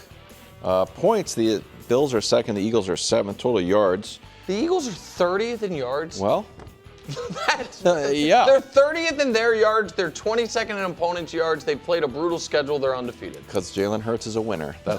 There's nothing else to do. Sirianni is a great coach. And the special team's been great. Yeah. Special teams. Sirianni can coach. And Sirianni he's done it. You got to give credit. Yeah. Which undefeated team do you trust more here, Brou? The Eagles. Really? Yes. You showed those numbers. The Eagles have faced 3 Super Bowl contenders and beaten them, okay? And they still, have the undefeated record. The Bills have faced, outside of Baltimore, the Jets, Miami, and New Orleans. And they are not in the top 10 in any, scoring defense or total defense. So these last 2 weeks, they haven't looked great. Now, maybe they're playing down to the competition, whatever, but they haven't looked great. Roster-wise, also, Philadelphia's roster is, I believe, definitely better. And so I have more faith. I think Philadelphia's looked better. They've been tested more. They've passed more tests. And their roster is flat out better than Buffalo's. Yeah. And they got an easier path to the Super Bowl because they don't have to play the Chiefs. And the thing you struggle with Buffalo is, you're right, their combined record of their opponents is 2-14. So that's not impressive, where the Eagles' combined record is 9-6-1. And also Buffalo's ability to stop the run is a big problem. I think they're 31st in the league right now. It's 164 yards per game. Hello. So again, you can keep Josh Allen off the field and the offense off the field if you run the ball and eat up the clock, which is going to be an issue that's going to be difficult for them to solve. The problem with the Eagles is Saquon Barkley's average is half of last year, basically. Yeah, it's 3.1 versus, what was he, 5.9. Yeah, it's so as much as I say follow the formula, the formula is not the same as it was last year with Barkley's production being what it is. And it is a strange thing to look at what they've done and the fact that they're undefeated. And I do think the problems they're having with A.J. Brown, this is going to get worse the first time they lose. The first time they lose, it's going to go from a small leak to a real issue. Think the A.J. Brown thing would have been at a 9 out of 10 intensity if Jordan Davis doesn't block the Rams kick. I think that game where they showed they could move the ball in the second half but didn't even try in the first half throwing the ball, if that had cost them that game, you know what I mean, then I think, but because they won in such exciting fashion. So I'm going to give, I guess, a tricky answer, but I think you'll like it. I trust week to week Philadelphia more because I think that I believe winning is a skill. I believe in championship pedigree, and I think that they have not played very well, and they've played really tough teams and won. You know what I mean? That is, if Philly fans who heckle me everywhere I go, that's a compliment, that you're not playing your best ball and you're winning. And I know this sounds weird because the Chiefs always beat the Bills in the playoffs, and the Chiefs had lost to the Eagles in the Super Bowl last year. The team that scares me more is Buffalo. Because against the Chiefs? Yes, wow. Because I believe the only team in the league that if Mahomes plays his A-level game, their guy can match it is the Bills. And so, like, I understand the Eagles have forced Mahomes out of well, yeah, Mahomes hadn't. Well, the first Super Bowl that the Chiefs won, and so the Eagles have forced Mahomes into bad games. You know what I mean? Bad game in the Super Bowl, and this last game, the Chiefs' offense wasn't great. But as much as, you know, I look back on, honestly, the 13-second game as they were good enough. You know what I mean? And Mahomes was unreal. And I think Josh is better than he was 4 years ago. Oh, yeah. You know what I mean? Than he was in that game. So, like, that's the Bills, to me, ceiling. No matter how good your team is all around, the teams that have the super-duper star quarterbacks, to me, in the modern NFL, their ceiling is a touch higher for when that, you know what I mean, when they're firing on all cylinders, especially because I don't think Philly has the dominant defense and the dominant running game it had last year. But I think the Bills could have lost to the Saints. They maybe should have lost to the Dolphins. Like, the Bills screw around. They're a little fortunate to Doorstep of destiny, you're saying, basically. Doorstep of destiny. I wouldn't call it destiny. They are. I do think the Patriots can win. I just don't think that's destiny. I might make that my upset on that. I'm around a lot of young guys. I'm around a 10-year-old daughter who's running through the house all day, every day, screaming. I got an 18-year-old son who's in Tucson. See him on TikTok dancing with his mom and his sister. And my 20-year-old is right over there, turning 21 in a week. Like, how could I not feel young? And then, I mean, my wife is beautiful. I look good. I mean, I look at my age as like the wine that I drink. The older wine I drink, the better it is. What are you expecting from LeBron this year? Listen, I mean, shout out, by the way, to the Guardian's Claire DeLune, or at least that's what she goes by in writing, for asking that question. LeBron seems to like her as a reporter because she gives like long, thoughtful answers whenever she asks questions. And her question was premised on, people keep saying at 40, he's at 39, at 40, at 41, he's going to be this diminished player, and that's not the player you've been. Brou, I think he's going to be who he was last year, a top 10 player in the league, and a guy who, because of Luka, is able to play more off the ball and be more impactful defensively because he doesn't have such a responsibility on offense. Yeah, Luka just helps all so much because, as LeBron was saying in his commercial, Luka's everything. Yeah. You know, like, I mean, because he can, and LeBron has shown, I was wondering, would he be able to kind of take the secondary role because he's never had to do it in his life? And he did it when Luka came in. I mean, I see Nick probably 23 points. Wow. Oh, so low. For him, that's a drop. What was last year, 24? Last year was his first year under 25 since his rookie year. I think 23. 8 and 7. 7 and 6 or something like that. Yeah. It's nice that he's helped Luka with his nutrition and fitness. He has. I know. I think he set the example for Luka, yeah. And he'll be we're kind of glossing over it. First guy ever to get to year 23. Yeah. It's very impressive. If he is able to play very, like, almost what he did last year, then they got a shot. Yeah. So the West is obviously stacked, but You got a nice- Ayton is obviously a huge X I think factor. Ayton is gonna and be good. JJ Redick year 2 is a big X Yeah. factor. What he learned from, what he didn't. Yeah, he learned a lot on AI. Oh yeah, he's talking to you. 90 minutes a day. Yeah. Wow. Coming up in about 23 hours, it's what some people are calling the greatest segment in all of sports. Other people are calling it the second best segment of the week. Wow. I'll tell you, Mahomes Mountain is just on a generational. Well, I thought it was. it's I would have gotten thought. interesting because of I would have thought the Bud list. The Bud List is the most motivational segment in all sports. It's swimming in a different lane. Oh, okay, good point. Sorry. Nick's Tears. Of course, Good every save. Tuesday, we close the show with an update on Brou's Ballot, So excited. For where Nick has been openly campaigning for Patrick Mahomes And because you- he has played 6 excellent quarters of football this year. since Since the tackle that turned the I'll let you Damn look, straight. Mahomes has definitely played himself into contention. And I gotta be honest, Drake May is at least someone I'm starting to gaze at. That's all we want. All right, like We wanna be if, on your if horizon. they beat Buffalo, you saw Daniel Jones was there last week. All right, here we go.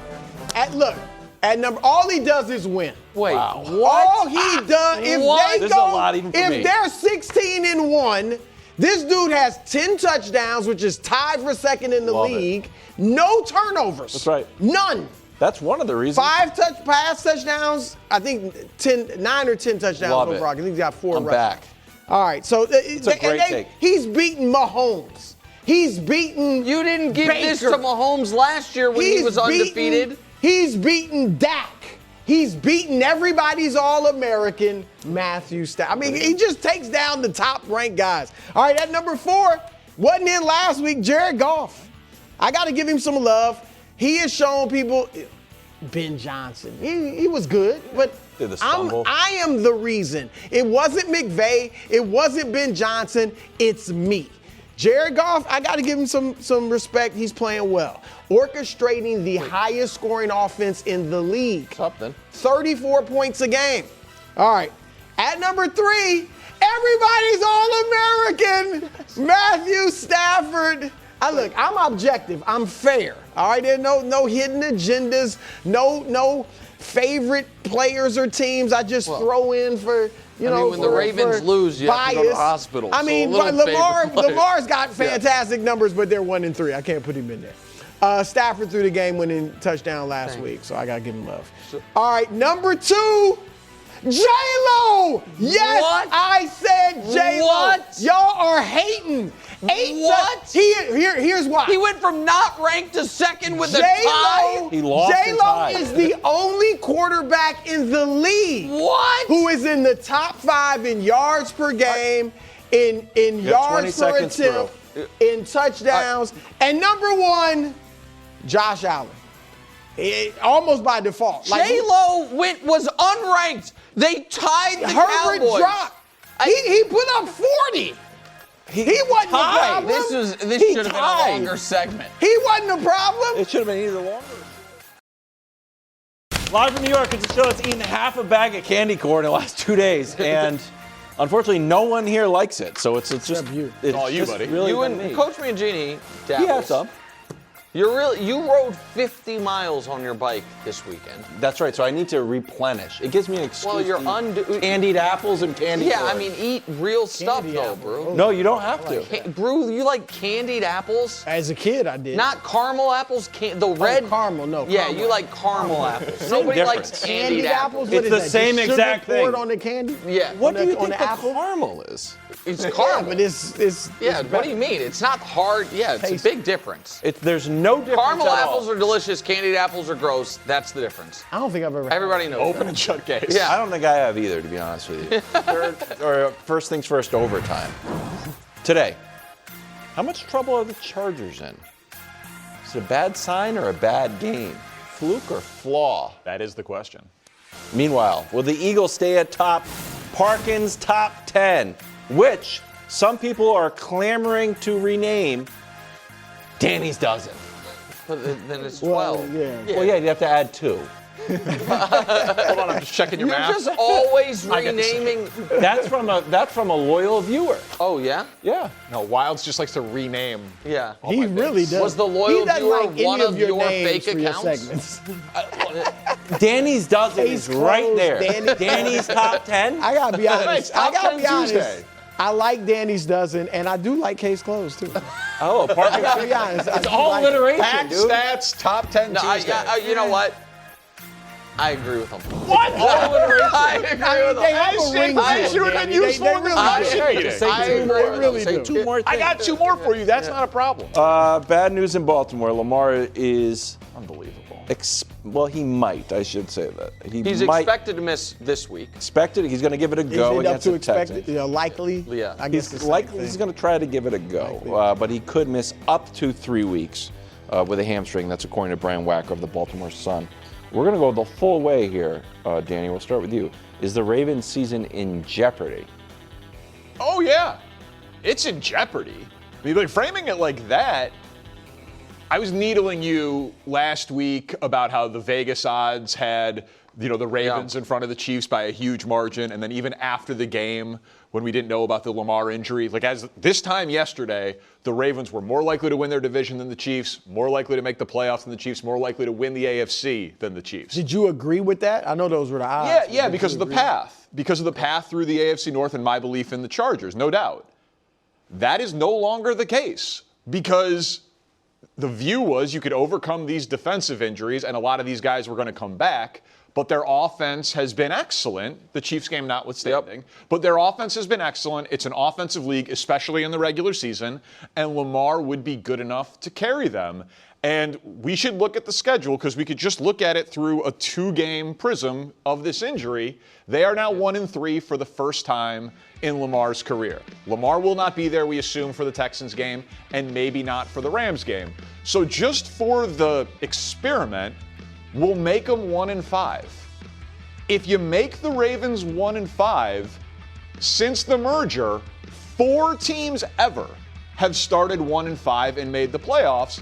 And the sample of the teams that have missed is over 200. So we've seen this a ton, and it's almost never been that you can overcome it. Now it's a 17-game schedule.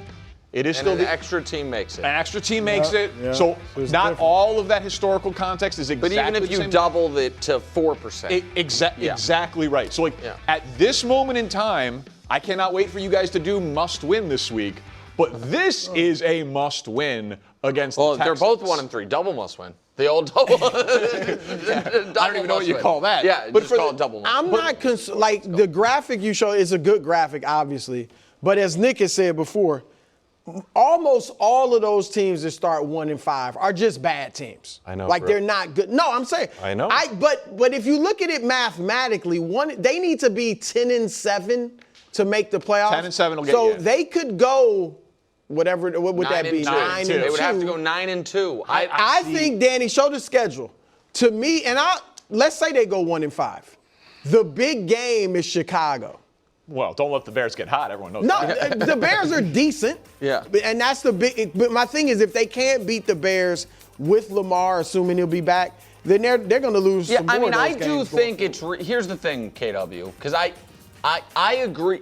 I know you well enough to kind of read your face and thoughts. Like when Bru's like, most teams that go 1-5 are bad teams. What you're thinking is, yeah, like the Ravens, You if think they they're go a bad 1-5. team. But hold on. No, there's a point where you ever play cards? No, but Yeah, they I played played. Where you're like, who's the worst poker? How's it go? If you can't spot the sucker at the table within the first 30 minutes, it's you. Is that what you're trying to say? You are the sucker. Yeah. But here's the thing. But there's a certain point you have to look in the mirror like, hold on. No. Are we the bad team? It's like the end of I Am Wilds. Legend. Will Smith is like, hold on, I'm the bad guy? The zombies are good? Look Spoiler at the alert. schedule. Sorry. though. You got to be honest. Their schedule, Chiefs, Lions, Bills. Totally. And then the next two are without Lamar. I understand. Against good teams. So But also a ton of injuries. And so, Christina, sorry to keep throwing all this stuff at you. Put the schedule back up if we could. Because here is what I do think. Even at 1-5. Let's say they lose to the Texans, going into the Rams game, it's like, is Lamar going to play? Is he not going to play? He's on the brink, doesn't play, and they lose. But that makes us believe he is going to be full strength starting with the Bears game. Yep. I do think I will pick the Ravens to win their next 6 games, hands down. I will pick the Ravens at home off a bye against the Bears. The Dolphins, I don't believe, are good. The Vikings, we'll see, but Wentz has been underwhelming to say the least. The Browns are all, I know the Browns, the Browns are bad. Yep. The Jets haven't won a game, and the Bengals, who even knows who their quarterback will be. So I do think it would be reasonable, even with this bad defense, for 1-5 to turn into 7-5. Yes. I could see that. I just think it's that last part of the parlay that is so hard. Because the Steelers give them a hard time every year. The Patriots, the Steelers might be legit good, but even they also might be. There's a scenario where the Steelers can. No, Steelers. To me, there's no chance the Steelers aren't fighting for playoff position. I'm just saying, week 18, I'm always just. No, of course, but those are. That right-hand column is hard. Well, yeah, and it's just flat hard. Not to be a stickler for semantics, but like in jeopardy. Like, objectively, yes. Yes. Because in jeopardy is true. Weird things happen in the NFL. Like, great teams or like the Cowboys won 12 games, and then missed the playoffs. The Niners missed the playoffs. Like, teams that we think are really good miss the playoffs every year, and we're like, it just wasn't their year. Things just a team like every year made the conference championship. We are waiting for to that point. Like an amazing team. I can't imagine. We are waiting for that team. Like, we are waiting for the bad team that's actually good and the good team that just Indianapolis. We think it's probably Indianapolis and the good team. So that is, and then I know we got to move on. Going into the year, Eagles, Lions, Bills, Ravens, Chiefs were the 5 teams that had been good each of the last 3 years that everyone thought was going to be good. Yep. And last year, the team that was in that group that fell off, and it was because of injury mostly, was San Francisco. The year before, it was Cincinnati. I don't even remember who it was the year before that. But people were like, is it going to be the Chiefs? Yep. After their start. The Lions were after week 1. Right now, of those 5, if there is going to be one, the overwhelming favorite is Baltimore. Yes. That part, you know what I mean? So that's why it's in jeopardy. Yeah. This is it's huge definitely in game. jeopardy. I mean, he might be out longer than 3 weeks. That's also or he might not be able to come back and then not have that burst. Right. And I think that hurts. Yeah. Wow. Not great. We might need to keep that hospital bed. Chiefs got to 500. Andy Reid optimistic as the team prepares for the Jags. Take a listen.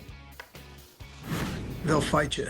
I mean, that's maybe it's not all pretty, but they're going to keep fighting. And when you fight and study and practice hard and do all those things, you're going to make progress. You just get back on the horse and go. The Chiefs back to being the class of the AFC. I like that. So listen, I believe the answer to this is yes, and it has nothing to do with playoff dominance over Buffalo. The argument isn't that, well, even if Buffalo is, the best team, they can't be. I'm going to put that take in a box and open it later if I need it. I just think if Buffalo is the team everybody thinks is the best team in the conference, my answer is their defense is not good. Yeah. The Chiefs' defense is. And I think that right now the Bills' offense looks like it's better than Kansas City. I think that we saw a glimpse of what Kansas City's offense is going to be now that Worthy's back. We'll see a fuller picture once Rashee Rice gets back. And that I think that when they play each other in the regular season, week 9, whatever it is, the Chiefs' offense will be at the level of the Bills' offense. I think the Chiefs' defense will be demonstrably better than the Bills' defense. Now, the Chiefs will probably lose that game anyway because they don't, they don't do a full game plan against Buffalo in the regular season, so they can smack them in the playoffs. But I do, and the Chargers were making a case, Danny, but I worry about their cluster injuries on the offensive line that might have, really hampered them. So to me, the answer is yes. The Chiefs, by that one game, well, really, game and a half post. Yeah, tackle the turn of the tide. Tackle the turn of the tide. They are the class of the AFC. Yeah, to go off your other tattoo, never a doubt could be benefit of the doubt. Wow. The Chiefs do get they get the benefit of the doubt. Thank you. They deserve it. And I'm surprised that you're not putting it in a box and using the playoff dominance over Buffalo, because that is also a valid reason. Like, I personally right now, if they played this week, Kansas City, Buffalo, I would take Buffalo. I would make the same mistake I just made against the Ravens. Yesterday, you wouldn't do that. Well, I'm saying, like, again, I am not going to doubt. No, I am not going to doubt the Chiefs' ability to, like, can they score 30 points? Yes, they clearly can. They can do anything they want. I think today Buffalo is better because of their offense. But if you want to say they beat them in the playoffs, they just righted all of their wrongs, they're averaging 28 points a game the last 5 games that they've had Xavier Worthy, and they're 2 weeks away from getting Rashee Rice back, like, that's a reasonable argument to make. And the thing is now, at the top of the AFC, there's no flawless team. Well, that was my frustration about yesterday. It was like Buffalo's signature moment is hanging 40 on Baltimore. You know what I mean? Like, to me, the NFC looks far more balanced, like the good teams having, you know what I mean, the good offense and defense in Detroit, potentially, the Packers and Philly and the Rams. All 4 of those teams, you feel like good offense, good defense. AFC doesn't feel that way. Rudy, you have a quick comment? We've got to get to Danny's dozen. Yeah, right now, I don't think the Chiefs will have the number 1 seed or the best record in AFC, but they would certainly feel like the team to beat right now. Okay, it's Top 10 Tuesday with Danny Parkins. Some people say Danny's dozen. No. Well, if we want to make it Danny's dozen. Oh, it's good. It's got numbers. You get it? 6, 5, quarterback with 12 and 11. 3, 2, 1. 11 would be tricky. Yeah. We could probably find 12. Find 12. But we'll add Niners and Colts if you want to make it a dozen. Well, but coming in at number 10, I'm sorry, you drop a spot when you tie to the Dallas Cowboys, and you held the Lions to 13 points in week 1, but then you give up 40 to a team that doesn't have CeeDee Lamb and 2 of their top 5 offensive linemen. And no, I don't trust you. So you are now the quarterback of the 10th best team in the NFL, and you're going the wrong direction. Tampa dropped a spot this week as well. Their next 3, I'm fascinated. At Seattle, the Niners, the Lions. Getting by the skin of their teeth with these fourth quarter, 1-possession games. They have injuries as well. Baker's amazing. Baker would be on the top 5 of my MVP ballot, but the injuries piling up, guys coming back, guys leaving, just skirting by against these teams. We'll see now that they have tougher competition. Coming in at number 8, Brou, I'm keeping him in the top 10 for now, because with Lamar Jackson, I think it's a top 3 offense in the NFL. Now, they don't have Lamar this week, but I am banking on he is going to come back and that offense is going to be incredible. But we know that they're hanging on by a thread. Yeah. And maybe they get to 1-5 and this thing goes the other way and the season gets away from them. But right now, Baltimore hangs out in that spot. Welcome to the Top 10 Tuesday, Seattle Seahawks. Wow. I mean, at this point, I know we can point to the schedule and the competition and who they've played, but on offense and defense, they're just really good and really impressive. Opponents' points per game, 2nd. Yards per play, 3rd. Darnold passer rating, 6th. Jackson Smith-Njigba, no one talks about it. You were talking about Puka Nacua earlier in the show. He's playing like a top 5 receiver also. So, like, wow. Elite receiver. Great job by Brou. I mean, you just really won Brou an argument from earlier. That was a bad beat for me. I could have used that stat 45 minutes ago. He's been great. Number 6, they're moving the wrong direction also. My Los Angeles Chargers and Justin Herbert.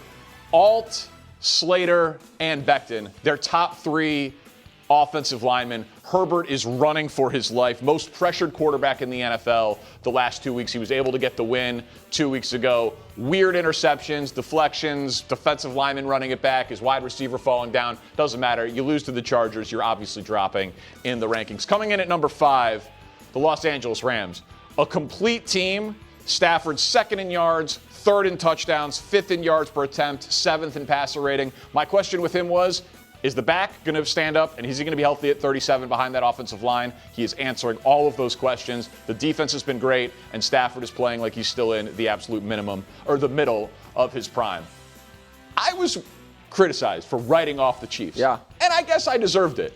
But last week they were number 6 in my top 10 teams, and they hadn't played like it because I was giving them the benefit of the doubt. You win that game, you move up 2 spots, you are the 4th best team because, again, Xavier Worthy clearly changed everything. I thought he was going to change a little. He changed everything for this team. And all of a sudden, the light show came back 2 weeks away from getting Rashee Rice back. 37 points, most in a game for the Chiefs since week 3 of 2023.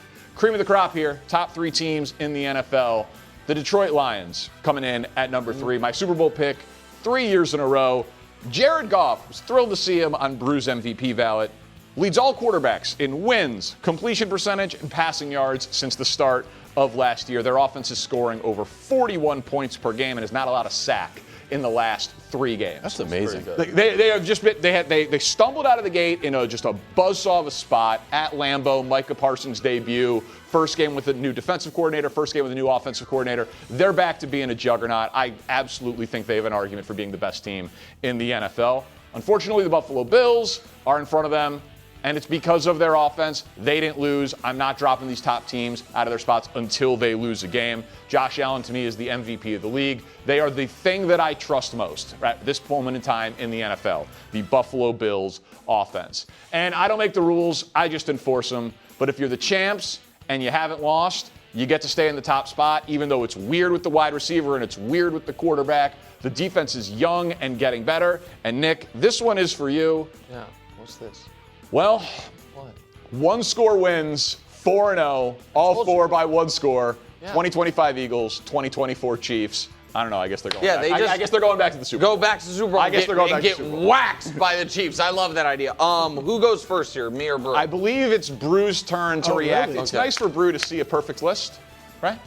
I beg to differ with that. Come on, Brou. I'm moving the Packers from 10th to 5th. All right, you had a lot of nice excuses. A buzzsaw, Micah's first game. The fact of the matter is the Packers punched the Lions in the mouth. All right? A month ago. Yesterday, or not yesterday, Sunday night was an aberration. They went in there thinking Dallas was dead. We're going to stomp these guys. It's going to be a celebration for Micah. Next thing you know, they're in a football game. And they had trouble getting themselves going. Dallas had momentum. But before that, while facing when they played Washington, Jaden Daniels was playing.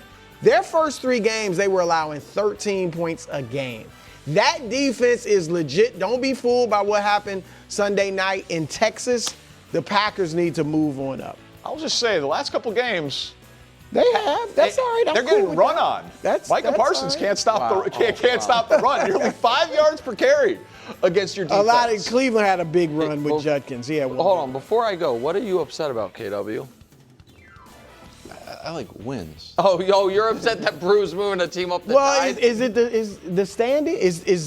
Well, kind of. Danny's top 10 is the standing? Well, no, it's not the 4-0, standing. 4-0, okay. first place. But it's not the standing. Okay. I had the Packers Ravens lower. are 1-3. I had the Packers lower than most people last week, and then they tied against the Cowboys, so they had to drop. It's my top 10. I think it's fair. I know it's your top 10, but we also have to acknowledge that those Chargers offensive line injuries, they're not necessarily temporary. Slater is not coming back. No, he is not. Joe Alt, we don't know how long he's out, but it's not going to be just a week. Becton's thing, though, was scary because he's been in concussion protocol for a few weeks. That's true. But those 2 tackles, plus another backup tackle's out, that's killer. which is why I am removing the Chargers entirely and saying the Jacksonville Jaguars should be in the top 10. Wow. It's not about the Prince. Defense. The defense has been unbelievable. Etienne has been great. I think they have. Brian, here's the argument for the Jaguars is, even if you don't believe in the Prince the way I do, we have seen him play better than he's playing right now. Even if he's not going to be the superstar that I thought he was going to be, he's at most of his career played better than he's playing this point of the season. He also is on the best team he's been on at any point of his career.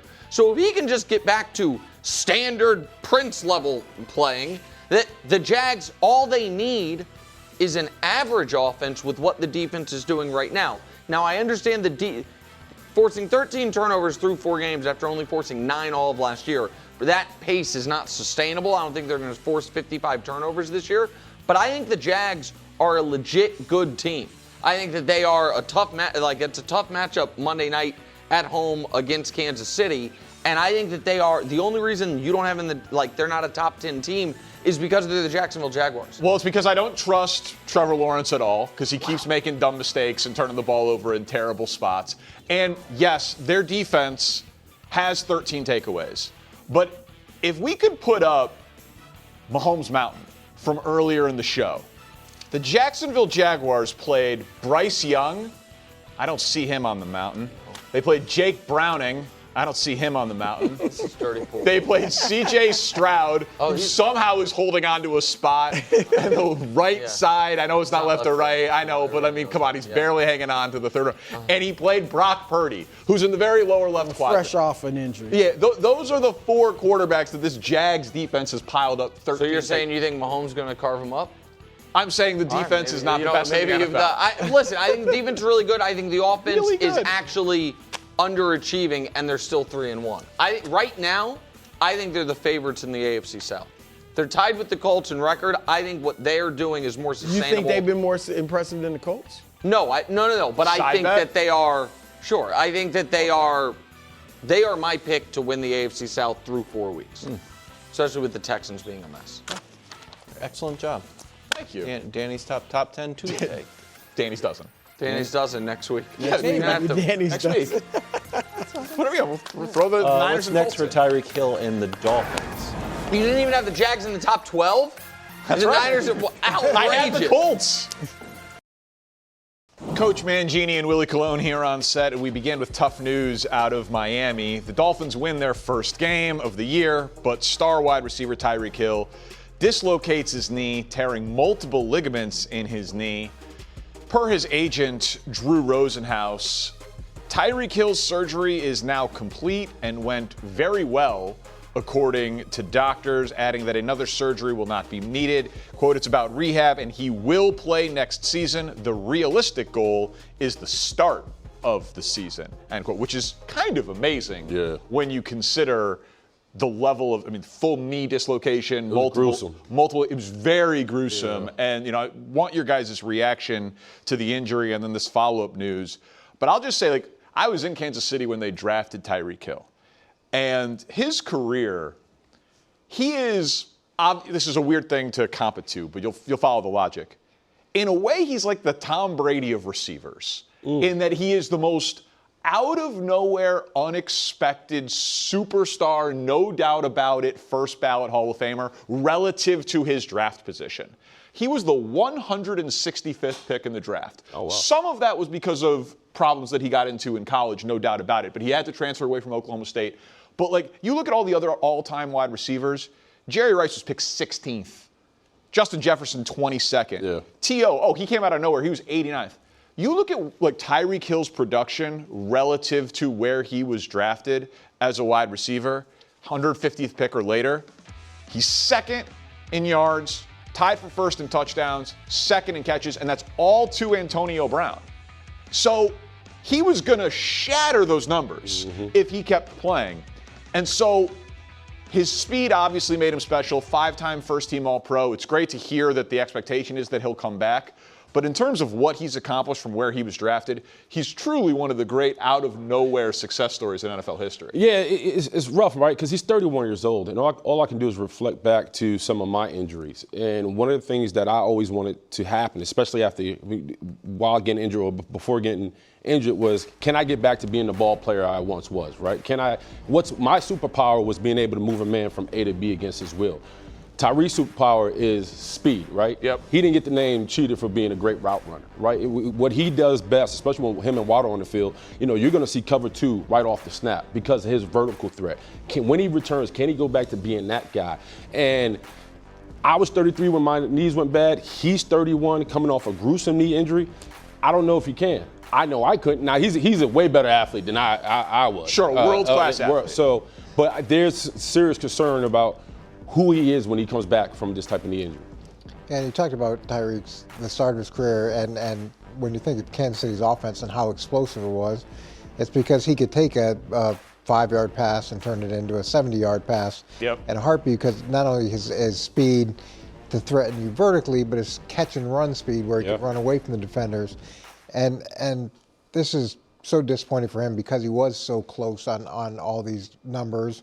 And you hope that he's going to be able to come back, and that I guess the positive of this is even if he's not at the same speed that he was, he's still so much faster than most human beings that his decreased speed will probably still be good enough for him to be very productive. Maybe not what it was, but hopefully a level of production that's close. Yeah, well, that's the thing. You're not worried about the rehab process because you know he's going to do what he needs to do to get back. It's the confidence, right? Putting your knee down on the ground, dig, pivot, move, accelerate, getting out of breaks. If he's not able to be that guy, then it's like, all right, then who do we really have right now? I would imagine a game planning for a guy like him would be like as tough of an assignment for a defensive coach as you could get because, like, what are you going to do? You have no one who is as fast as him. Yeah, with those guys, what makes it challenging is if you get up and press them, then you've got the problem of, okay, he can get vertical on us and they can throw the 9 route. Yeah. Beats the DB right off the bat. But if you don't get up and press him, then he gets the ball in space, and now it's whether or not you can catch him. So you really have to mix coverages between press man, zone, cover 2, and then vertically, the way that he can get across the field so quickly, it just creates imbalances in zone defenses that are hard to compensate for. And there's no way he can come back, right? I mean, he'll come back if he was a 4.25 guy, now he's on the wrong side of 30, and he has this 4.25 guy becomes 4.45 guy, still blazing fast, but it's not going to be cheap. Well, he has that dog in him. He's not worried about that. It's to what coach is talking about because his ability to cross fields. Like, if you watch him, when he rolls up on safeties, you see safeties get spooked because he gets on them so fast. If he loses that threat, then you're the Dolphins like, man, like, I don't know if he's just an average receiver. He's another guy. Yeah, you don't recover from him closing your cushion in coverage. Right. Like, once he closes it, he's gone. He's gone. All right, the other game from last night saw the Cincinnati Bengals fall into the Broncos 28-3, making them 2-2 on the year. Jake Browning, yikes. You got T. Higgins and Jamar Chase out there. You throw for just 125 yards. Jamar has 3 catches, only 23 yards for the game. And because he's a wide receiver and because social media is available to everybody, he was tweeting after the game and, man, y'all better leave me alone, man. I play with passion, hoo-day. And so the question is, all right, if you can't get these receivers the ball, do you go out there and do you trade for a guy like a Russell Wilson or some other quarterback to improve over Jake Browning? The difficult thing with Cincinnati is they're historically slow to do everything, and they like to see things through. So if they sign a guy, they usually carry him to the end of the contract. They don't want to renegotiate until you get to the end of the contract. They usually give coaches a little bit longer lifespan than other people because they don't want to pay for dead money. So the idea that Jake Browning, after 2 games, they would potentially move on from, it's really not how they've been built or how they operate. That doesn't mean they shouldn't consider it. Whether it's, Jameis Winston could be a really fun guy there. Oh, that would be fun. Jameis would. I've said this before. I don't want Jameis to be my team's quarterback, but I want him to be some team's quarterback. And here's the compelling thing about Jameis is he's going to be able to get those guys the ball. It's going to be exciting offensively. And he'll throw it to the other team, too. It'll be exciting defensively. But he also has a way about him. That losing your quarterback the way that they did with so many expectations, that whole building is deflated, and Jameis has such a contagious personality and such a positive personality. So it's not just the ability, but I think he infuses a different energy back into the building that could be a really good thing. Yeah, I have to break it to the Bengals. Nobody's coming to save you. Like that's just the reality of it. Nobody's coming to save you, and your season is over, in my eyes, because your next 2 games are against the Lions and Packers. So if you fall underneath 500 before Halloween, to me, save the pick, save the money. Continue with Jake Browning, because we've all seen enough of Russell Wilson. Kirk Cousins hasn't thrown he threw his last touchdown. Last time we seen him throw a touchdown was in December.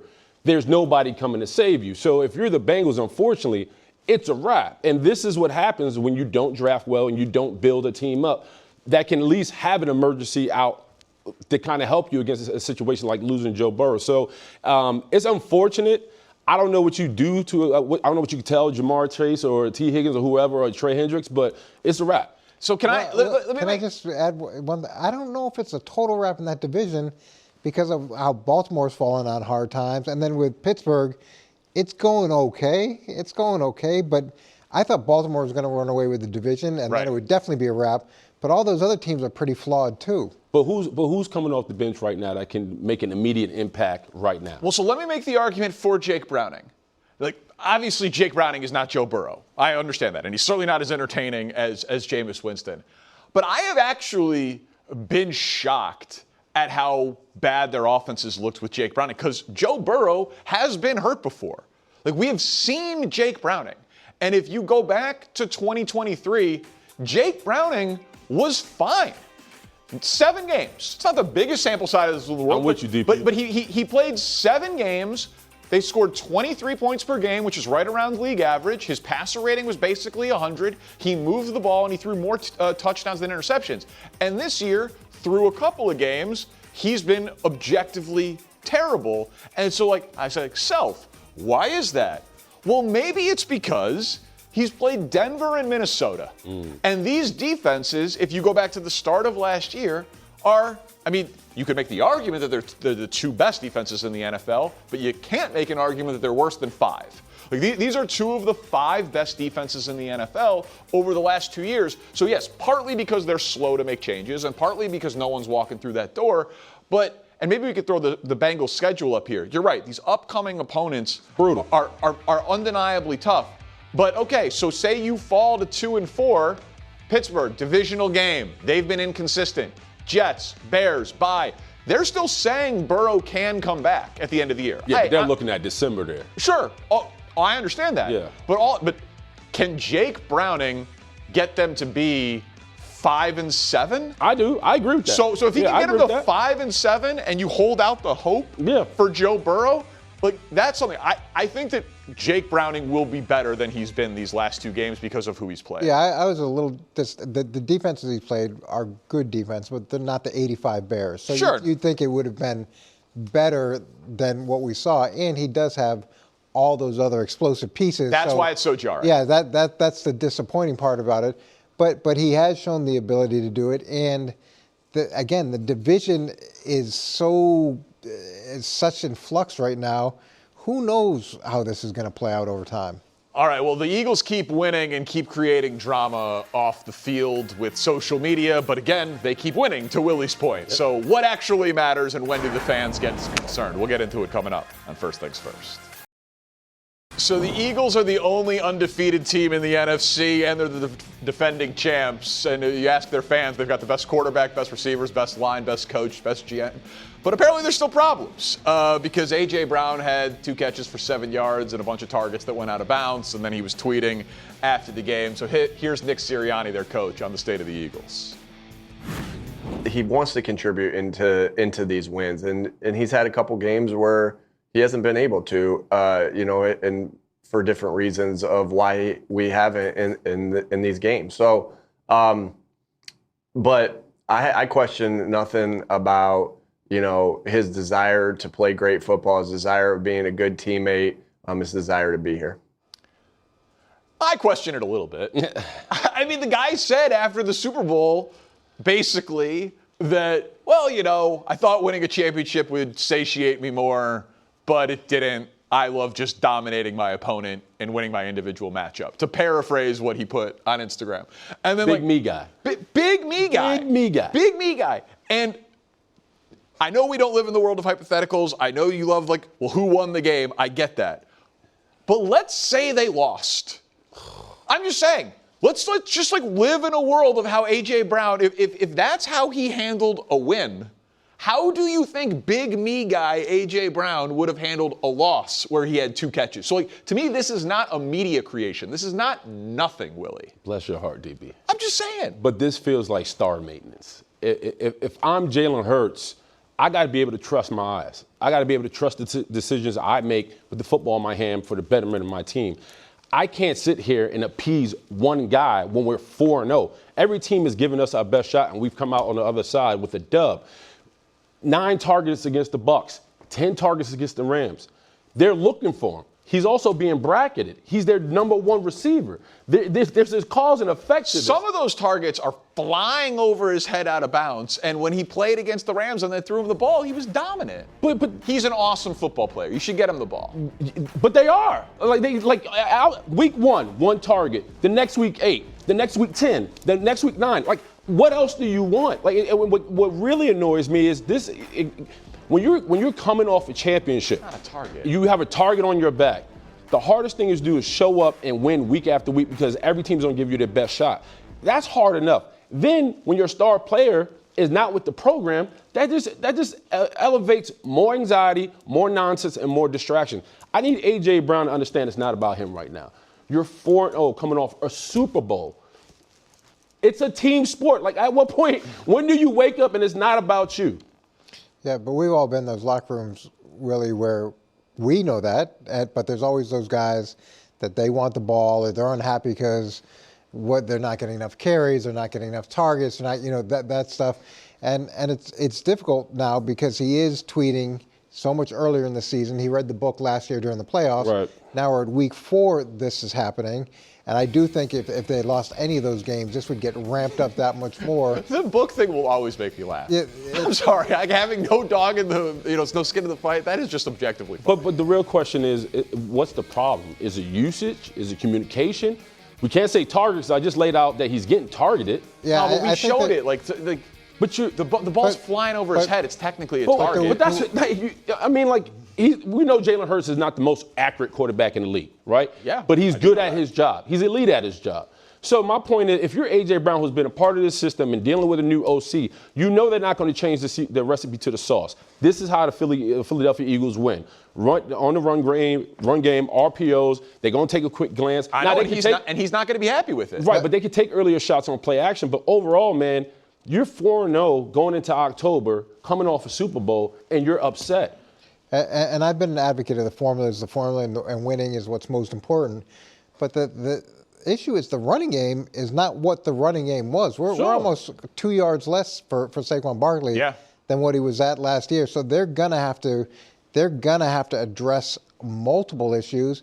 And with him, you're going to build it into the script where you get him the ball and whatever way you have to. If it has to be a wide receiver screen, if you have to hand it to him, whatever Could you imagine? Yeah, but you might as well, like, to give him the ball at some way to kind of take the pressure off the early part of the game. Yeah, but, Coach, look at what you're saying. It's about appeasing him. We don't hear this out of Devontae Smith. Dallas Goedert, who just got back, he's not complaining. Saquon, who's the bell cow of this offense, isn't complaining. It's one guy. So I'm with Nick Sirianni. Like, we're not in the business of appeasing one guy just simply because he feels bored out there. That's a 3-0. That's how my toddlers operate when they don't get the iPad. Yeah, but unfortunately, we've been in plenty of locker rooms where there's toddlers with iPads,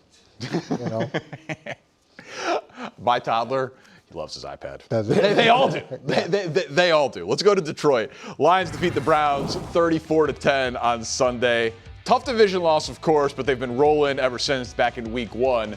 And, the Ben Johnson, Aaron Glenn hangover seemed to last about 1 week. Here's head coach Dan Campbell on the state of the Lions. Every game's different. Every game's special. And the more we can start stacking wins on top of each other, the better you're going to get. Teams that win multiple games at multiple times in a season are good teams. And so we're trending the right way. Do you guys look at the Lions as the team to beat in the NFC? I know Philly's undefeated, but they got the drama. Detroit certainly does not. Yeah, I agree that they're trending the right way. And one of the things I was concerned about going into the season is losing both coordinators is a big deal. And Philly was able to do it last year. Now, they moved on from their coordinators, and they were able to do it successfully and upgrade. But typically, that's not the case. But each week where they get a win and the coordinators are there, and the coordinators understand the players better, the players understand the coordinators better, the relationship between the head coach and the coordinator, those all improve. And now really we're at 7 games, they call it, the 3 preseason games, these 4 games. We're starting to get to the midway point of the season where that new coordinator part is no longer a factor, and it's actually looking pretty good. Yeah, have you turned on this film? They're not just winning football games; they're kicking ass, especially in the trenches. I mean, if you go back to Monday night against the Baltimore Ravens, like, this defense had Lamar Jackson and our offense in a blender, and then they neutralized Myles Garrett this Sunday. And what I love about Dan Campbell, the reason he has the confidence he has, because when you're able to win in the trenches, that travels.